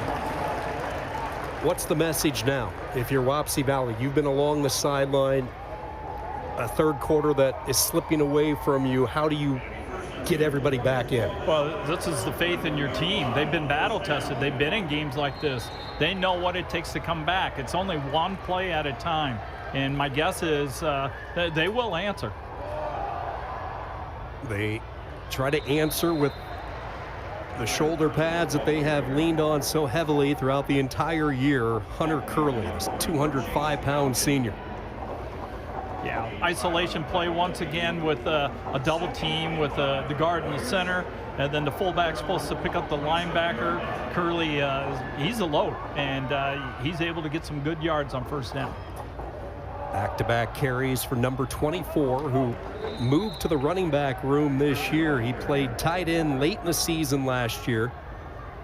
In the off-season, the coaches got together for Wapsie Valley and talked about, well, if he wants to play at the next level, we're not sure it's going to be at running back, maybe tight end or slot. So what they did was they called him in. They had a one-on-one chat, Dwayne Foster and Hunter Curley. And Curley told the coach, "It's my time, coach." And he has delivered a 2,000-yard season. Trying to deliver a yard here to keep this drive alive, and I don't know. It's going to be really close. Yeah, he got hit behind the line of scrimmage, but yet he worked his way close to it. I think he is short. So this is a big call. Do you have confidence in your offensive line to get you a first down in this scenario? 3:41 left in the third quarter. You're still probably going to have 2 more possessions after this, but it's in the situation, if you don't get the first down, you're in trouble. This is where you rely on a young offensive line. 4 juniors on that offensive front. Quarterback will keep it. He stood up, and looks like they're going to give him a really favorable spot. Line judge coming in, and he must have stuck that football across. And we'll see if they bring out the chains for a measurement. No, they say first down, Wapsie Valley. I thought Hogan made a mistake. He stood up after taking the snap, which is not what you want to do. Right, he's a little high right here, but there wasn't much of movement with his offensive line. He got stacked up, and what this comes down to is the official on the sideline. Is it a right foot mark or is it a left foot mark? And he got the right foot mark. This offensive line anchored by their right guard, Luke Reardon. Lone senior, he's the elder statesman up front.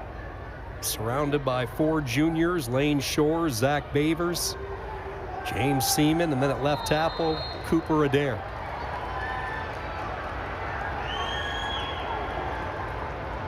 Wapsie Valley breathing a little bit easier and running off outside right tackle is Curley.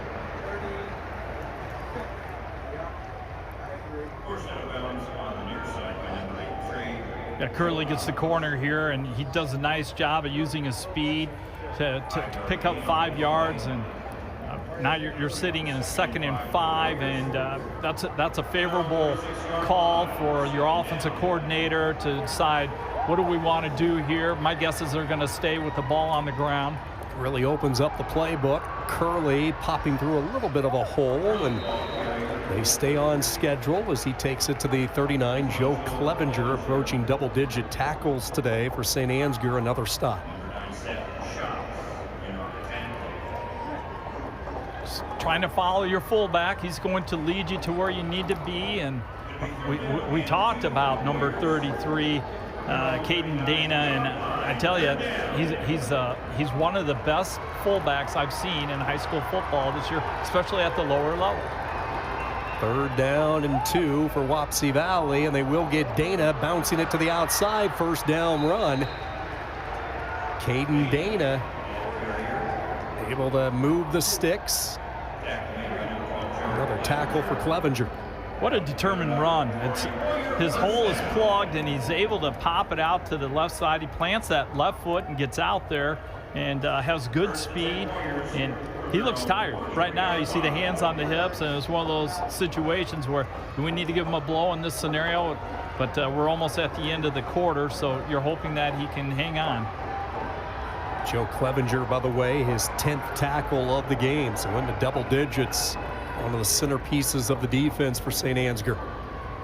Inside 2 minutes to go, they will run the reverse pass, letting the ball fly. Got hit as he threw it, and it falls incomplete. Never really had the time to set the feet. Well, it was well defended by St. Ansgar. Also, the fact that they had their defensive backs, and Wapsie Valley receiver was not deeper than him, and even though it was a 2-person route, it was well defended. They did a nice job staying in their zone. I think they made a bigger cushion with their defensive backs, pushed them back a little bit farther. Landon Molds, who's the backup quarterback, unable to really set the feet on that last throw. 2nd down and 10, zipping it, and friendly fire prevents the interception. Dangerous throw as Clevenger collided with Clevenger, the 2 brothers in a family reunion before Thanksgiving. I'm thinking that'll be a discussion at the table too. But that time he looked like he had some happy feet. Caleb Hogan's been doing a really nice job, but I think he forced that one in a little bit tight area, and there's only NFL quarterbacks who typically can make that pass. In high school you see what's open, and it's so much different when you get to this level, when you get to the semis. 3rd down and 10. Over the middle this time, it's intercepted. No brother to break this one up. The senior Joe Clevenger with an easy interception, and St. Ansgar keeps the foot on the gas. Joe Clever will have the bragging rights, and he gets the first pick of drumsticks or thigh at Thanksgiving. But when we talked about forcing the ball, and that was the situation in which he did, but it was well defended. You could see Joe Clevenger just sitting in his drop area, reading the quarterback's eyes, and he makes a nice interception. First turnover of the game. Back-to-back games with an interception for Clevenger, a defense that has now created 25 turnovers this year. Excellent starting position on first down. Mullenback running past a couple of linebackers, tiptoeing down the side. And they're going to say he stepped out of bounds. Well, they caught me off guard because I didn't see the official wave his hands to signify that he was out of bounds. I thought he was going to score, but I think I missed. There was a muff early in the game, so it would have been the second turnover, right? Correct. Okay. Yep, right there. He stepped out of bounds. He's so close to tiptoeing down the sidelines. Still good enough for 17 yards for Connor Mullenback. 9 carries, 42 yards. He's caught a pass for 20 yards. He's been instrumental in special teams with his punting and, of course, the kick return to start this second half. Room to run here. A rare keep for Truesdell. And he will stay in bounds. Touchdown for the young sophomore. St. Ansgar starting to pull away. 30 yards. Here's the option play. Put the ball in the fullback's belly, pull it out. This time he doesn't pitch, and he gets down the sideline. He had one guy to beat, and he made a nice little move on him. And St. Ansgar looking very impressive in the second half. Go for 2 here, or are they going to kick it? Up 24-7. They will keep the offense on the field. The funky formation. Schwieshaw rolls right, and this one batted down right in front of the goal line. Henry with the breakup, but the Saints feeling it in a quarter that has belonged to our neighbors to the north. St. Ansgar with a quarter to remember, set up by the defense. The linebacker Clevenger stepping in. Second interception in as many weeks. And then the quarterback doesn't get to run the football a lot when you have weapons like Michaels and Mullenback. He says, hey, don't forget about me. That's right, and that's the beautiful thing about the option is you have to defend all 3. So you have to stop the fullback. You have to make sure you get the quarterback to pitch the ball, and you want him to pitch the ball as quickly as possible. And then the running back, who is in pitch relationship with them, but well drawn up by St. Ansgar. You know, it was 7-6 at halftime, and St. Ansgar just coming out 17-0 advantage in the third quarter. How cool this must be for young Porter Schwieshaw, who watched his brother Jace play in this exact game, the state semifinals a year ago. They lost that semifinal to Tri-Center, and I brought it up to Drew Clevenger, and he said that was a really good Trojan team from Southwest Iowa, but he just left there with a little bit of a sour taste in his mouth, did not feel like they put forth the effort that got them all the way to that point of the year. Yeah, and in our conversation, I'm thinking you had the same thing, Sean. You could see the confidence and feel the confidence from Coach Clevenger. It just felt like his kids were ready to go, and they were healthy, and they were waiting for this moment to play Wapsie Valley. And, you know, the matchup from last year and having the confidence of beating Wapsie last year at Wapsie Valley, a lot of things going in their favor. Schwieshaw with the kick on the return. This is Molds trying to change direction, and Landon Molds returns it out near the 35.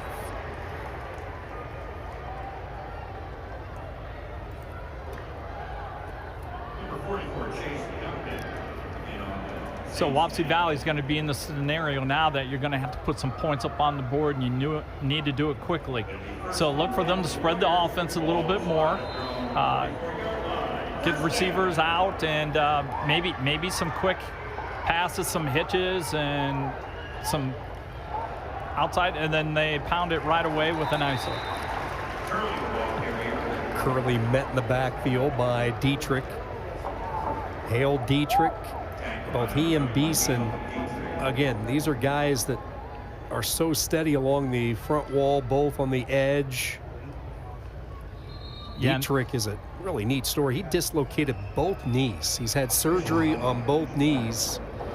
And Dietrich able to contribute like he has, and you hate to see this. Hunter Curley, who has been battling injuries himself late this year, he's a gamer. There was no way that he was going to miss this chance to play, but forced to leave the lineup, and that hill becomes even steeper for Wapsie Valley. Yeah, Coach Dwayne Foster was talking about how he's been banged up coming into the game, but I always told my players at the beginning of the season, the first day of practice, this is the best you'll ever feel for the next 3 months. You know. And 3 months is the key if you do it right. You're playing into the month of November. That's right.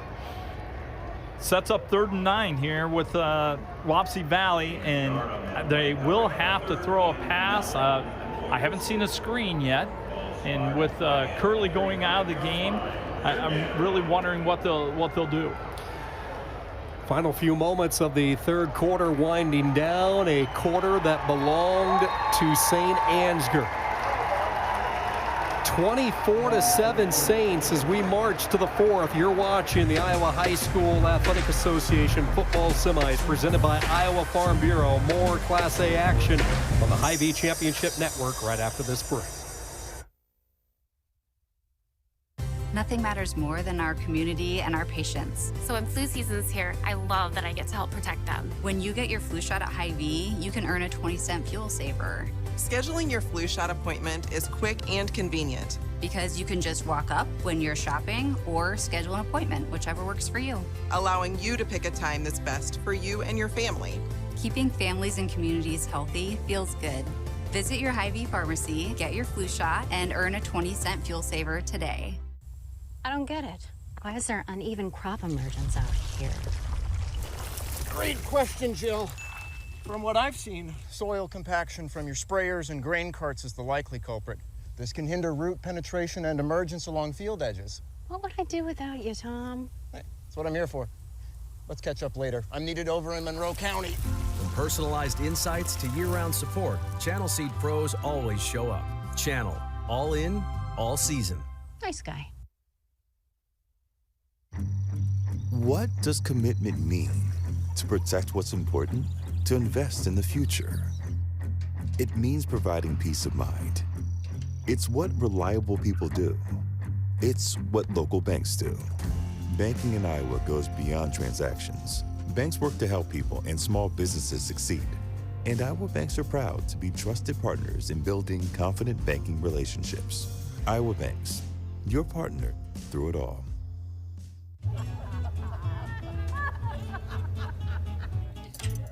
Ladies, the bake sale's about to start. Are you ready? We've got this. Okay. Oh, guys, he's here. Quick start delivery for Janet. Bring it here. Let's get this bake sale going. Yeah, come on. Best bake sale ever. Oh, yeah. Let's dig in.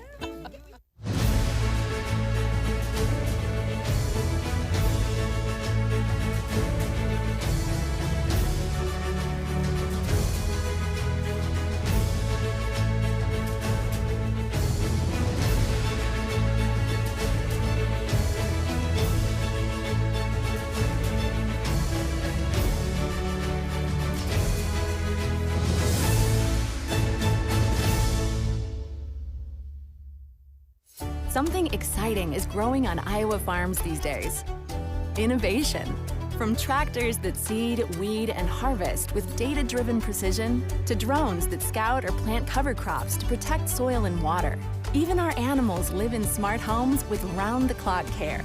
Technology keeps your food safer, water cleaner, and makes us more sustainable. Because what we do here benefits everyone here.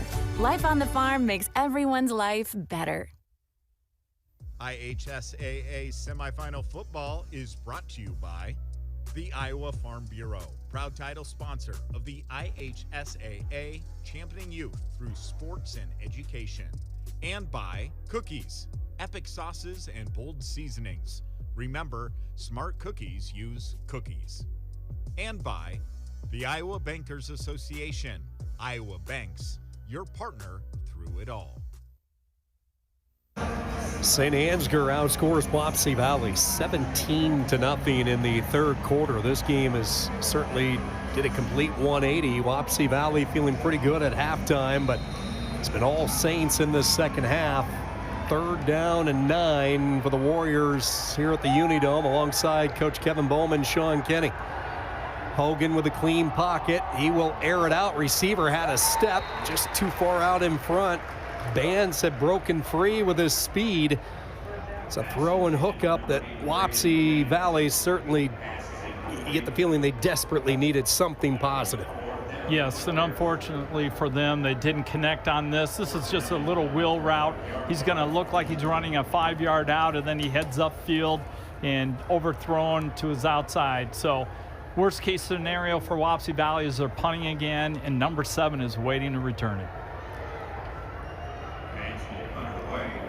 3rd down's a down that the Warriors have thrived on all year. Today, just 3 of 12. A couple of those coming on their opening drive, keep in mind. Molenbeek with the fair catch at the 32. 33 yards on the punt. And a little bit of clock management if you're St. Ansgar in this fourth quarter, leading by 17, a team that relishes and really relies on their offensive line, and this is when the big guys can take over a football game. That's right, and 4 of the 5 are returning starters for St. Ansgar. Just a very good, outstanding offensive line. And the other thing I'd be telling my quarterback would be, hey, you're not snapping that ball until there's 2 or 1 seconds left on the play clock. Michaels scooting to the outside, takes it up to the 41, gain of 6. Now you look at this offensive line. Braden Halverson is the veteran at right guard, a 3-year starter. Vroom, a 2-year starter at tackle. Beeson and Heeman on the left side, both 2-year starters. The new guy on the block is Hudson Ostrander at center. Yeah, and Heeman is the one that Coach really pointed out to, that he feels like in a situation where he really needs a yard, he's going to run behind the big left tackle, number 51.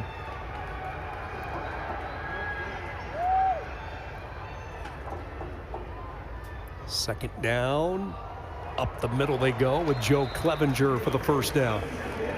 That's a great play call.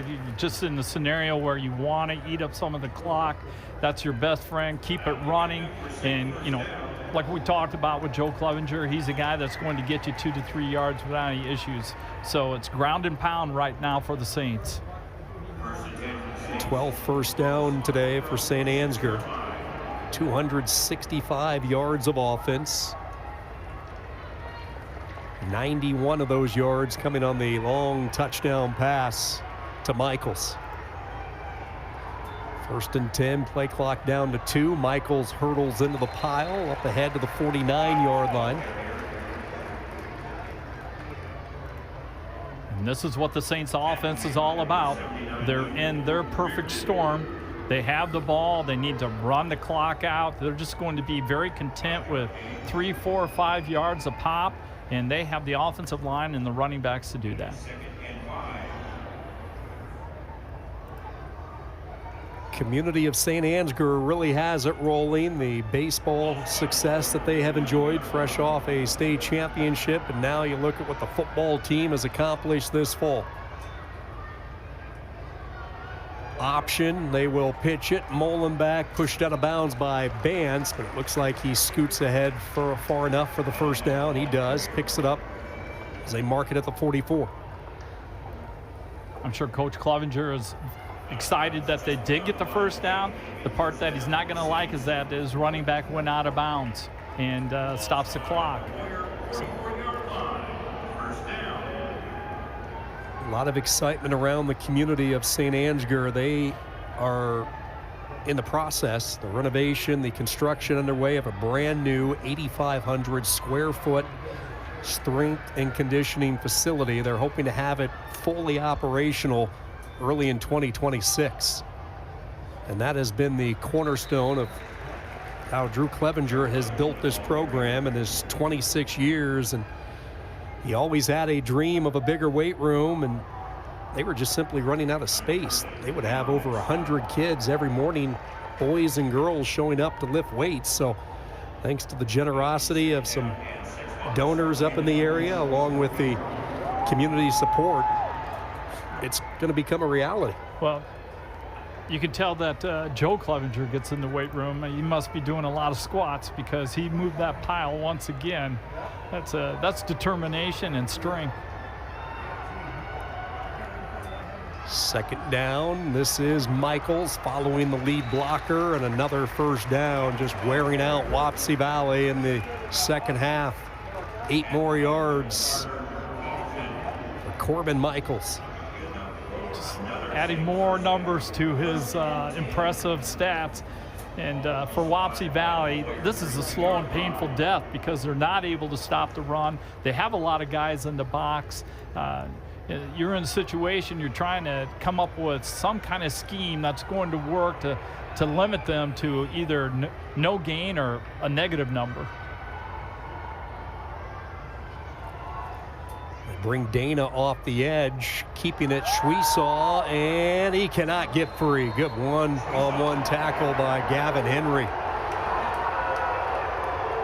St. Ansgar fans wanting a flag late. Henry able to corral Schwesaw, who gets up a bit gingerly. It's a very good open field tackle, and I thought he was going to get the corner, and he comes down hard, and a little extracurricular on the twist there. The officials unfortunately missed that, but it happened right in front of the St. Ansgar staff, and they didn't miss it. And the crowd did not miss it when they replayed it on the Jumbotron as they took another look. Second down and 8. Approaching 8 minutes to go in this game. Clevenger, Pyle driving his way up to the 25-yard line. And now a flag comes in. Got a little chippy on the back end there. I think it was Henry maybe involved with shots way away from the action. Some frustrations, I think, popping out from Wapsie Valley in this second half. Yeah, that's a frustration penalty that typically happens when things aren't going your way. It gets a little chippy, and it's always the second person that gets caught. So as a football coach, you tell your players time after time. Personal foul, unnecessary roughness, defense number 5. The 15-yard penalty will be half the distance to the goal. First down. You always tell them don't retaliate, and for whatever reason, they seem to do it. You're going to see it at the top. 75 gets a pancake block, and 5 doesn't like it, and he pushes them afterwards. And that will always the attention of the officials. And that's clearly a case. Jackson Broom did not like how Gavin Henry treated his quarterback on the last play, so you could tell that the right tackle was going to protect his guy. Yeah, sometimes you have a target on your back, and that happens. That's why you have those big guys, your offensive linemen, to protect the quarterback. St. Ansgar inside the red zone. First down and 10 after the penalty at the 12-yard line. Tight end lined up to the right side. They will hand it off. This is Clevenger. Well, that time Wapsie Valley shifted right before St. Ansgar snapped the ball, so I think that St. Ansgar is giving some kind of call on audible as to where they're going to run the fullback. And after he made that call, Wapsie Valley shifted a little bit to the right, and once again, Clevenger's still going to find some yards, but if they wouldn't have shifted, it was a big hole.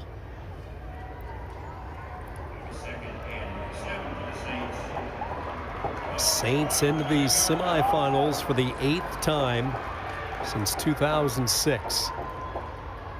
Schwesaw looking for number 2, picks up a block on the edge from Shell, and he will waltz his way to 6. Porter Schwesaw extends the lead for St. Ansgar. We're looking at option again, and he does a little bit of job of weaving here, getting around his wide receiver's block and into the end zone. He goes untouched and start the buses. I think this one's over. Touchdown run for Schwesaw. Now a couple of second half rushing scores for the sophomore.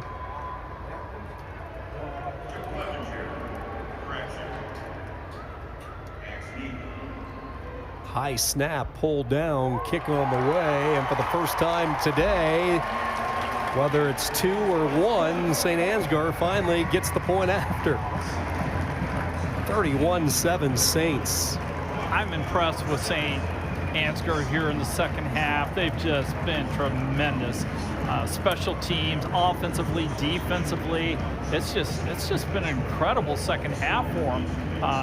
Obviously, their conditioning is paying off, and they're just a tough team that wants to use a big hammer on you instead of a little one.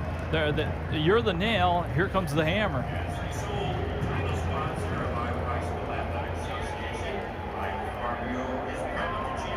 They have frustrated a lot of defenses over the past couple of months with this ground and pound style. The choice of weapons at Schweisaw's disposal, and he has taken it himself on a couple of occasions in the second half. Now over 300 yards, good balance. Majority of those yards through the air coming on the one pass play to Michaels. But yeah, they have really turned the tide on Wapsie Valley in the second half. And the success of being able to run the fullback up the middle sets up everything else from them. And the option has been one of their big plays. And, of course, the deep pass to Michaels. So just well drawn up, and the offensive line gets a lot of credit. Bouncing kick, scooped up at the 22. Patience here by Bance, looking for a lane. Still maneuvering, and that's about as creative a 10-yard return as you're going to find from Braden Bance, making the most of every inch. Yeah. He did a lot of running for about 5 or 6 yards. You know, he's running to his right, he's running to his left, back to the right, and he returns it for about 6 or 7 yards.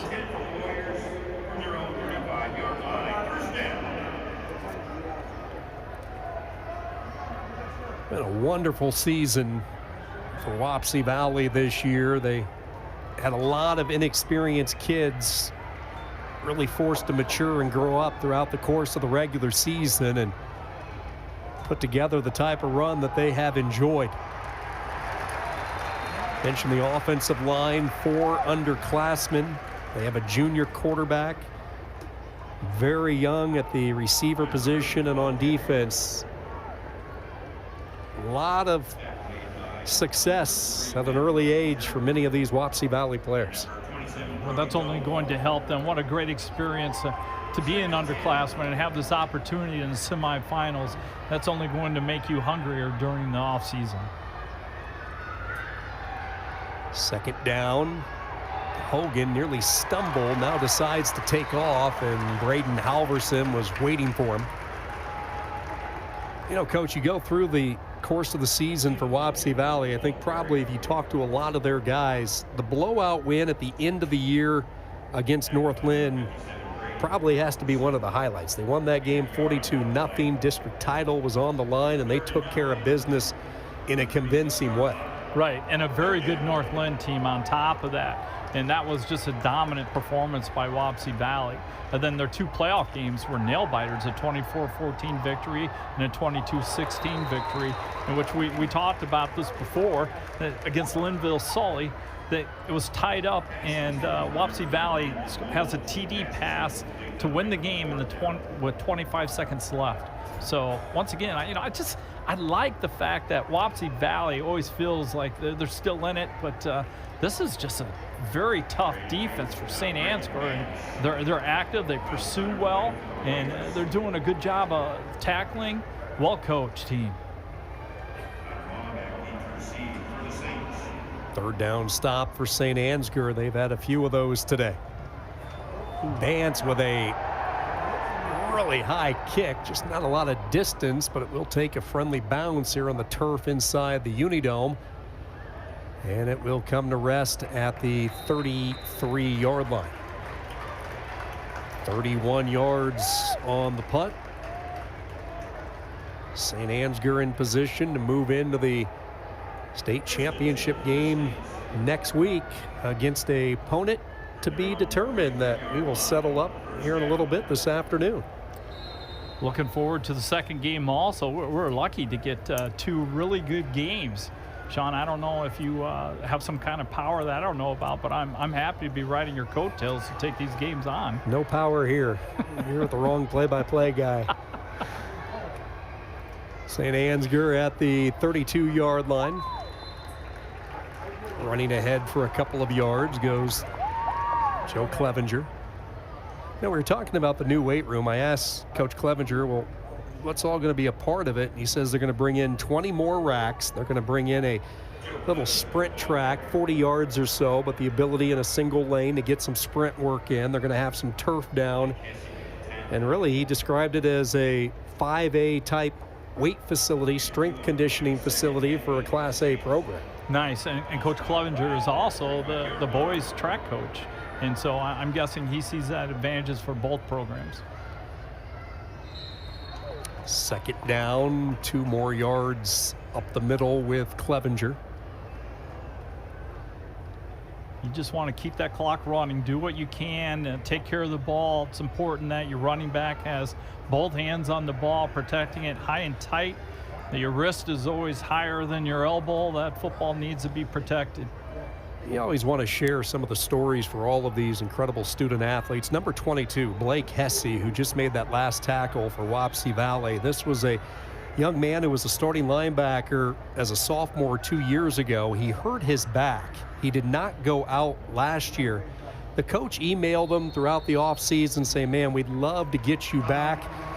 Made the decision to come back, and as he contributed a couple of interceptions last week, 2 key plays for Hesse from his linebacker position, and those emails were answered. Yeah, and the Hesse name is a popular name in northeast Iowa. I believe Parker Hesse was a graduate of walk-on who played for the Iowa Hawkeyes as a defensive lineman, later went on to play 3 or 4 years, I believe, with Atlanta Falcons, and just a good, solid football player, and the kind of guy that bounces around because he could be a tight end, he could be a fullback, and wasn't big enough to be a defensive end with the NFL.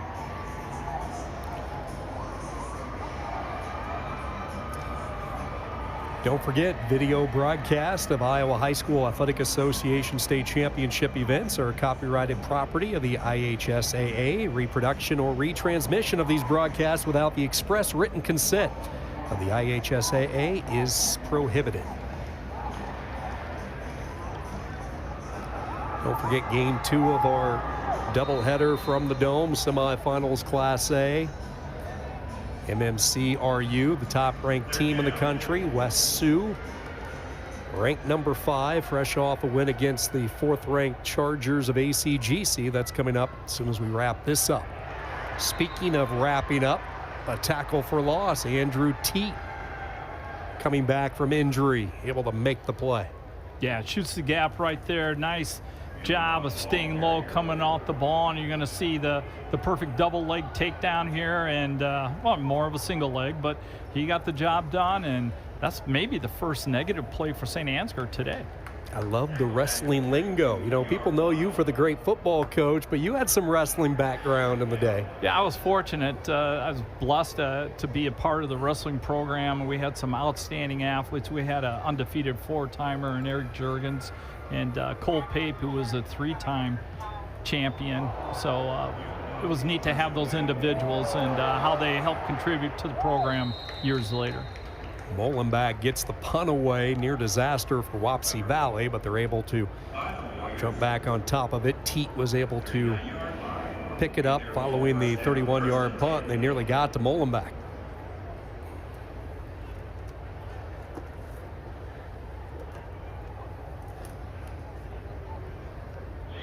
Well, 2:43 left in the game, and Wapsie Valley looks like they still have their starters in, so I expect them to throw the ball a little bit here in this scenario and end on a positive if they can with some points on the board.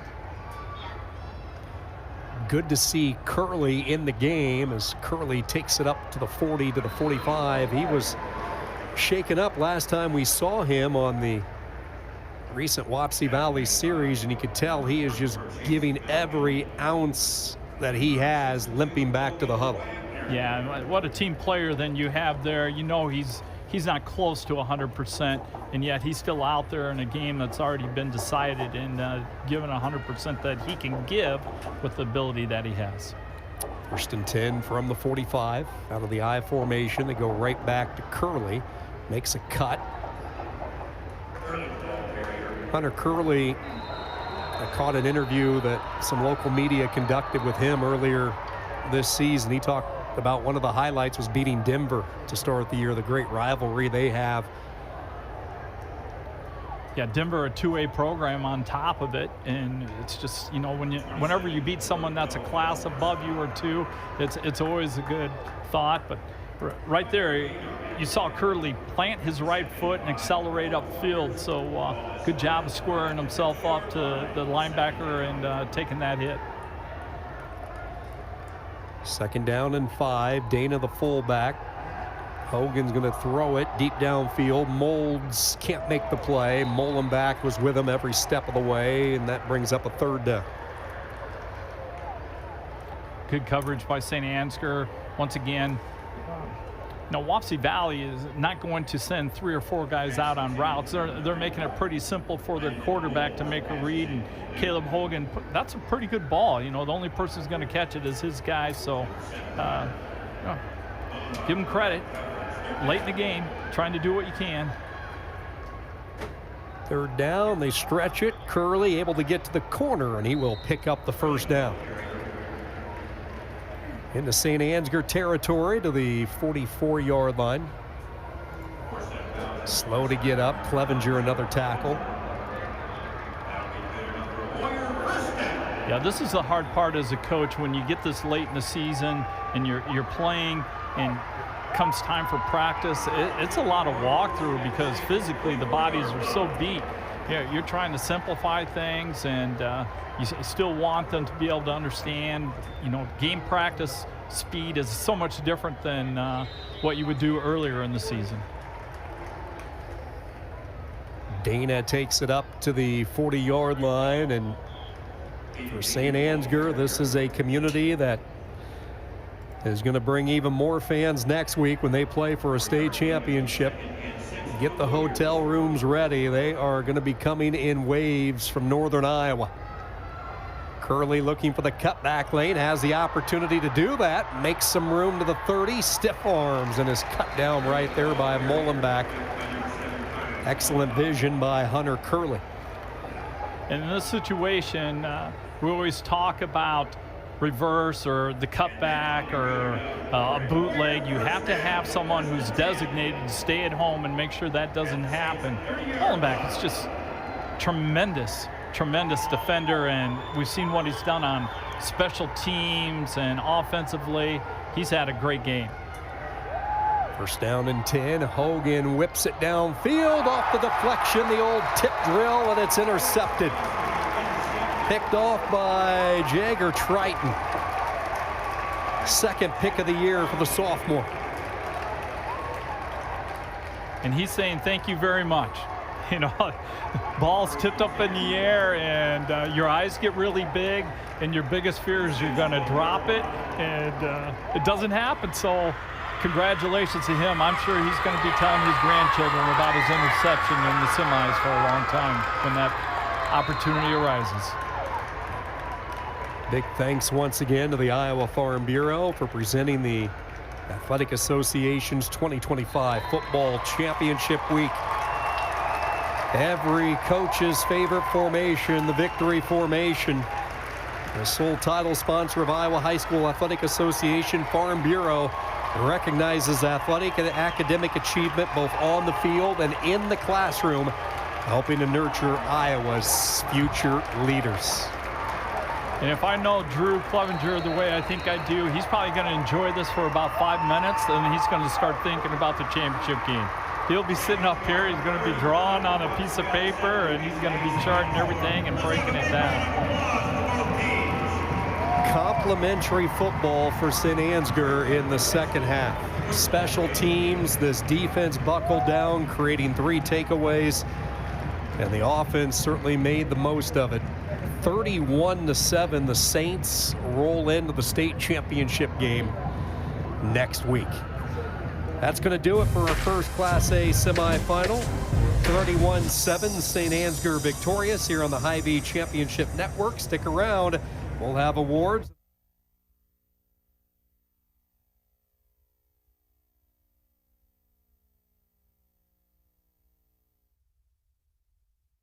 Health powers life, from the delightfully routine to the truly uncharted. Building a relationship with a primary care doctor is one of the easiest ways to stay healthy. So if you don't have one, get started with Mercy One. From annual wellness visits to screenings and immunizations, our primary care doctors can help you be proactive with your health, ensuring you're ready no matter what life brings next. Find care at mercyone.org/healthpowerslife. There's a kind of magic to making memories, to finding time for the little things and the big things, the new things, and the things you'll do over and over again. It's the magic of a job well done and a well-deserved day of rest, of living life to the fullest with the people you'd never want to live without. Fairway, closed on Sunday, open for life.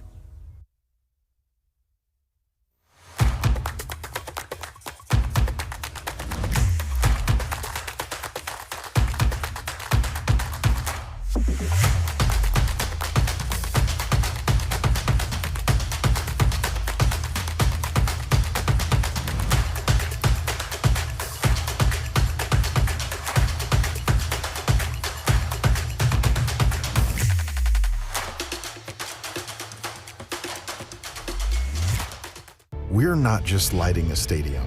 We're creating lasting memories. We're not just installing a mini pitch. We're empowering youth to learn and grow. We're not just retrofitting an airport. We're creating an environment where workers can feel safer. This is why, whether it's a game down the street, professional stadiums around the world, or treasured monuments and landmarks, you always know when it's must go. Something exciting is growing on Iowa farms these days. Innovation. From tractors that seed, weed, and harvest with data-driven precision, to drones that scout or plant cover crops to protect soil and water. Even our animals live in smart homes with round-the-clock care. Technology keeps your food safer, water cleaner, and makes us more sustainable. Because what we do here benefits everyone here. Life on the farm makes everyone's life better. Nothing matters more than our community and our patients. So when flu season's here, I love that I get to help protect them. When you get your flu shot at Hy-Vee, you can earn a 20-cent fuel saver. Scheduling your flu shot appointment is quick and convenient. Because you can just walk up when you're shopping or schedule an appointment, whichever works for you. Allowing you to pick a time that's best for you and your family. Keeping families and communities healthy feels good. Visit your Hy-Vee pharmacy, get your flu shot, and earn a 20-cent fuel saver today. IHSAA semifinal football on the Hy-Vee Championship Network is brought to you by Hy-Vee, a proud partner of IHSAA. Hy-Vee, where there is a helpful smile in every aisle. And by Sukup Manufacturing Company, the world's largest family-owned and operated manufacturer of grain storage, drying, and handling equipment. And by the Iowa Farm Bureau. From rural roots to statewide pride, Iowa Farm Bureau proudly supports student athletes across Iowa.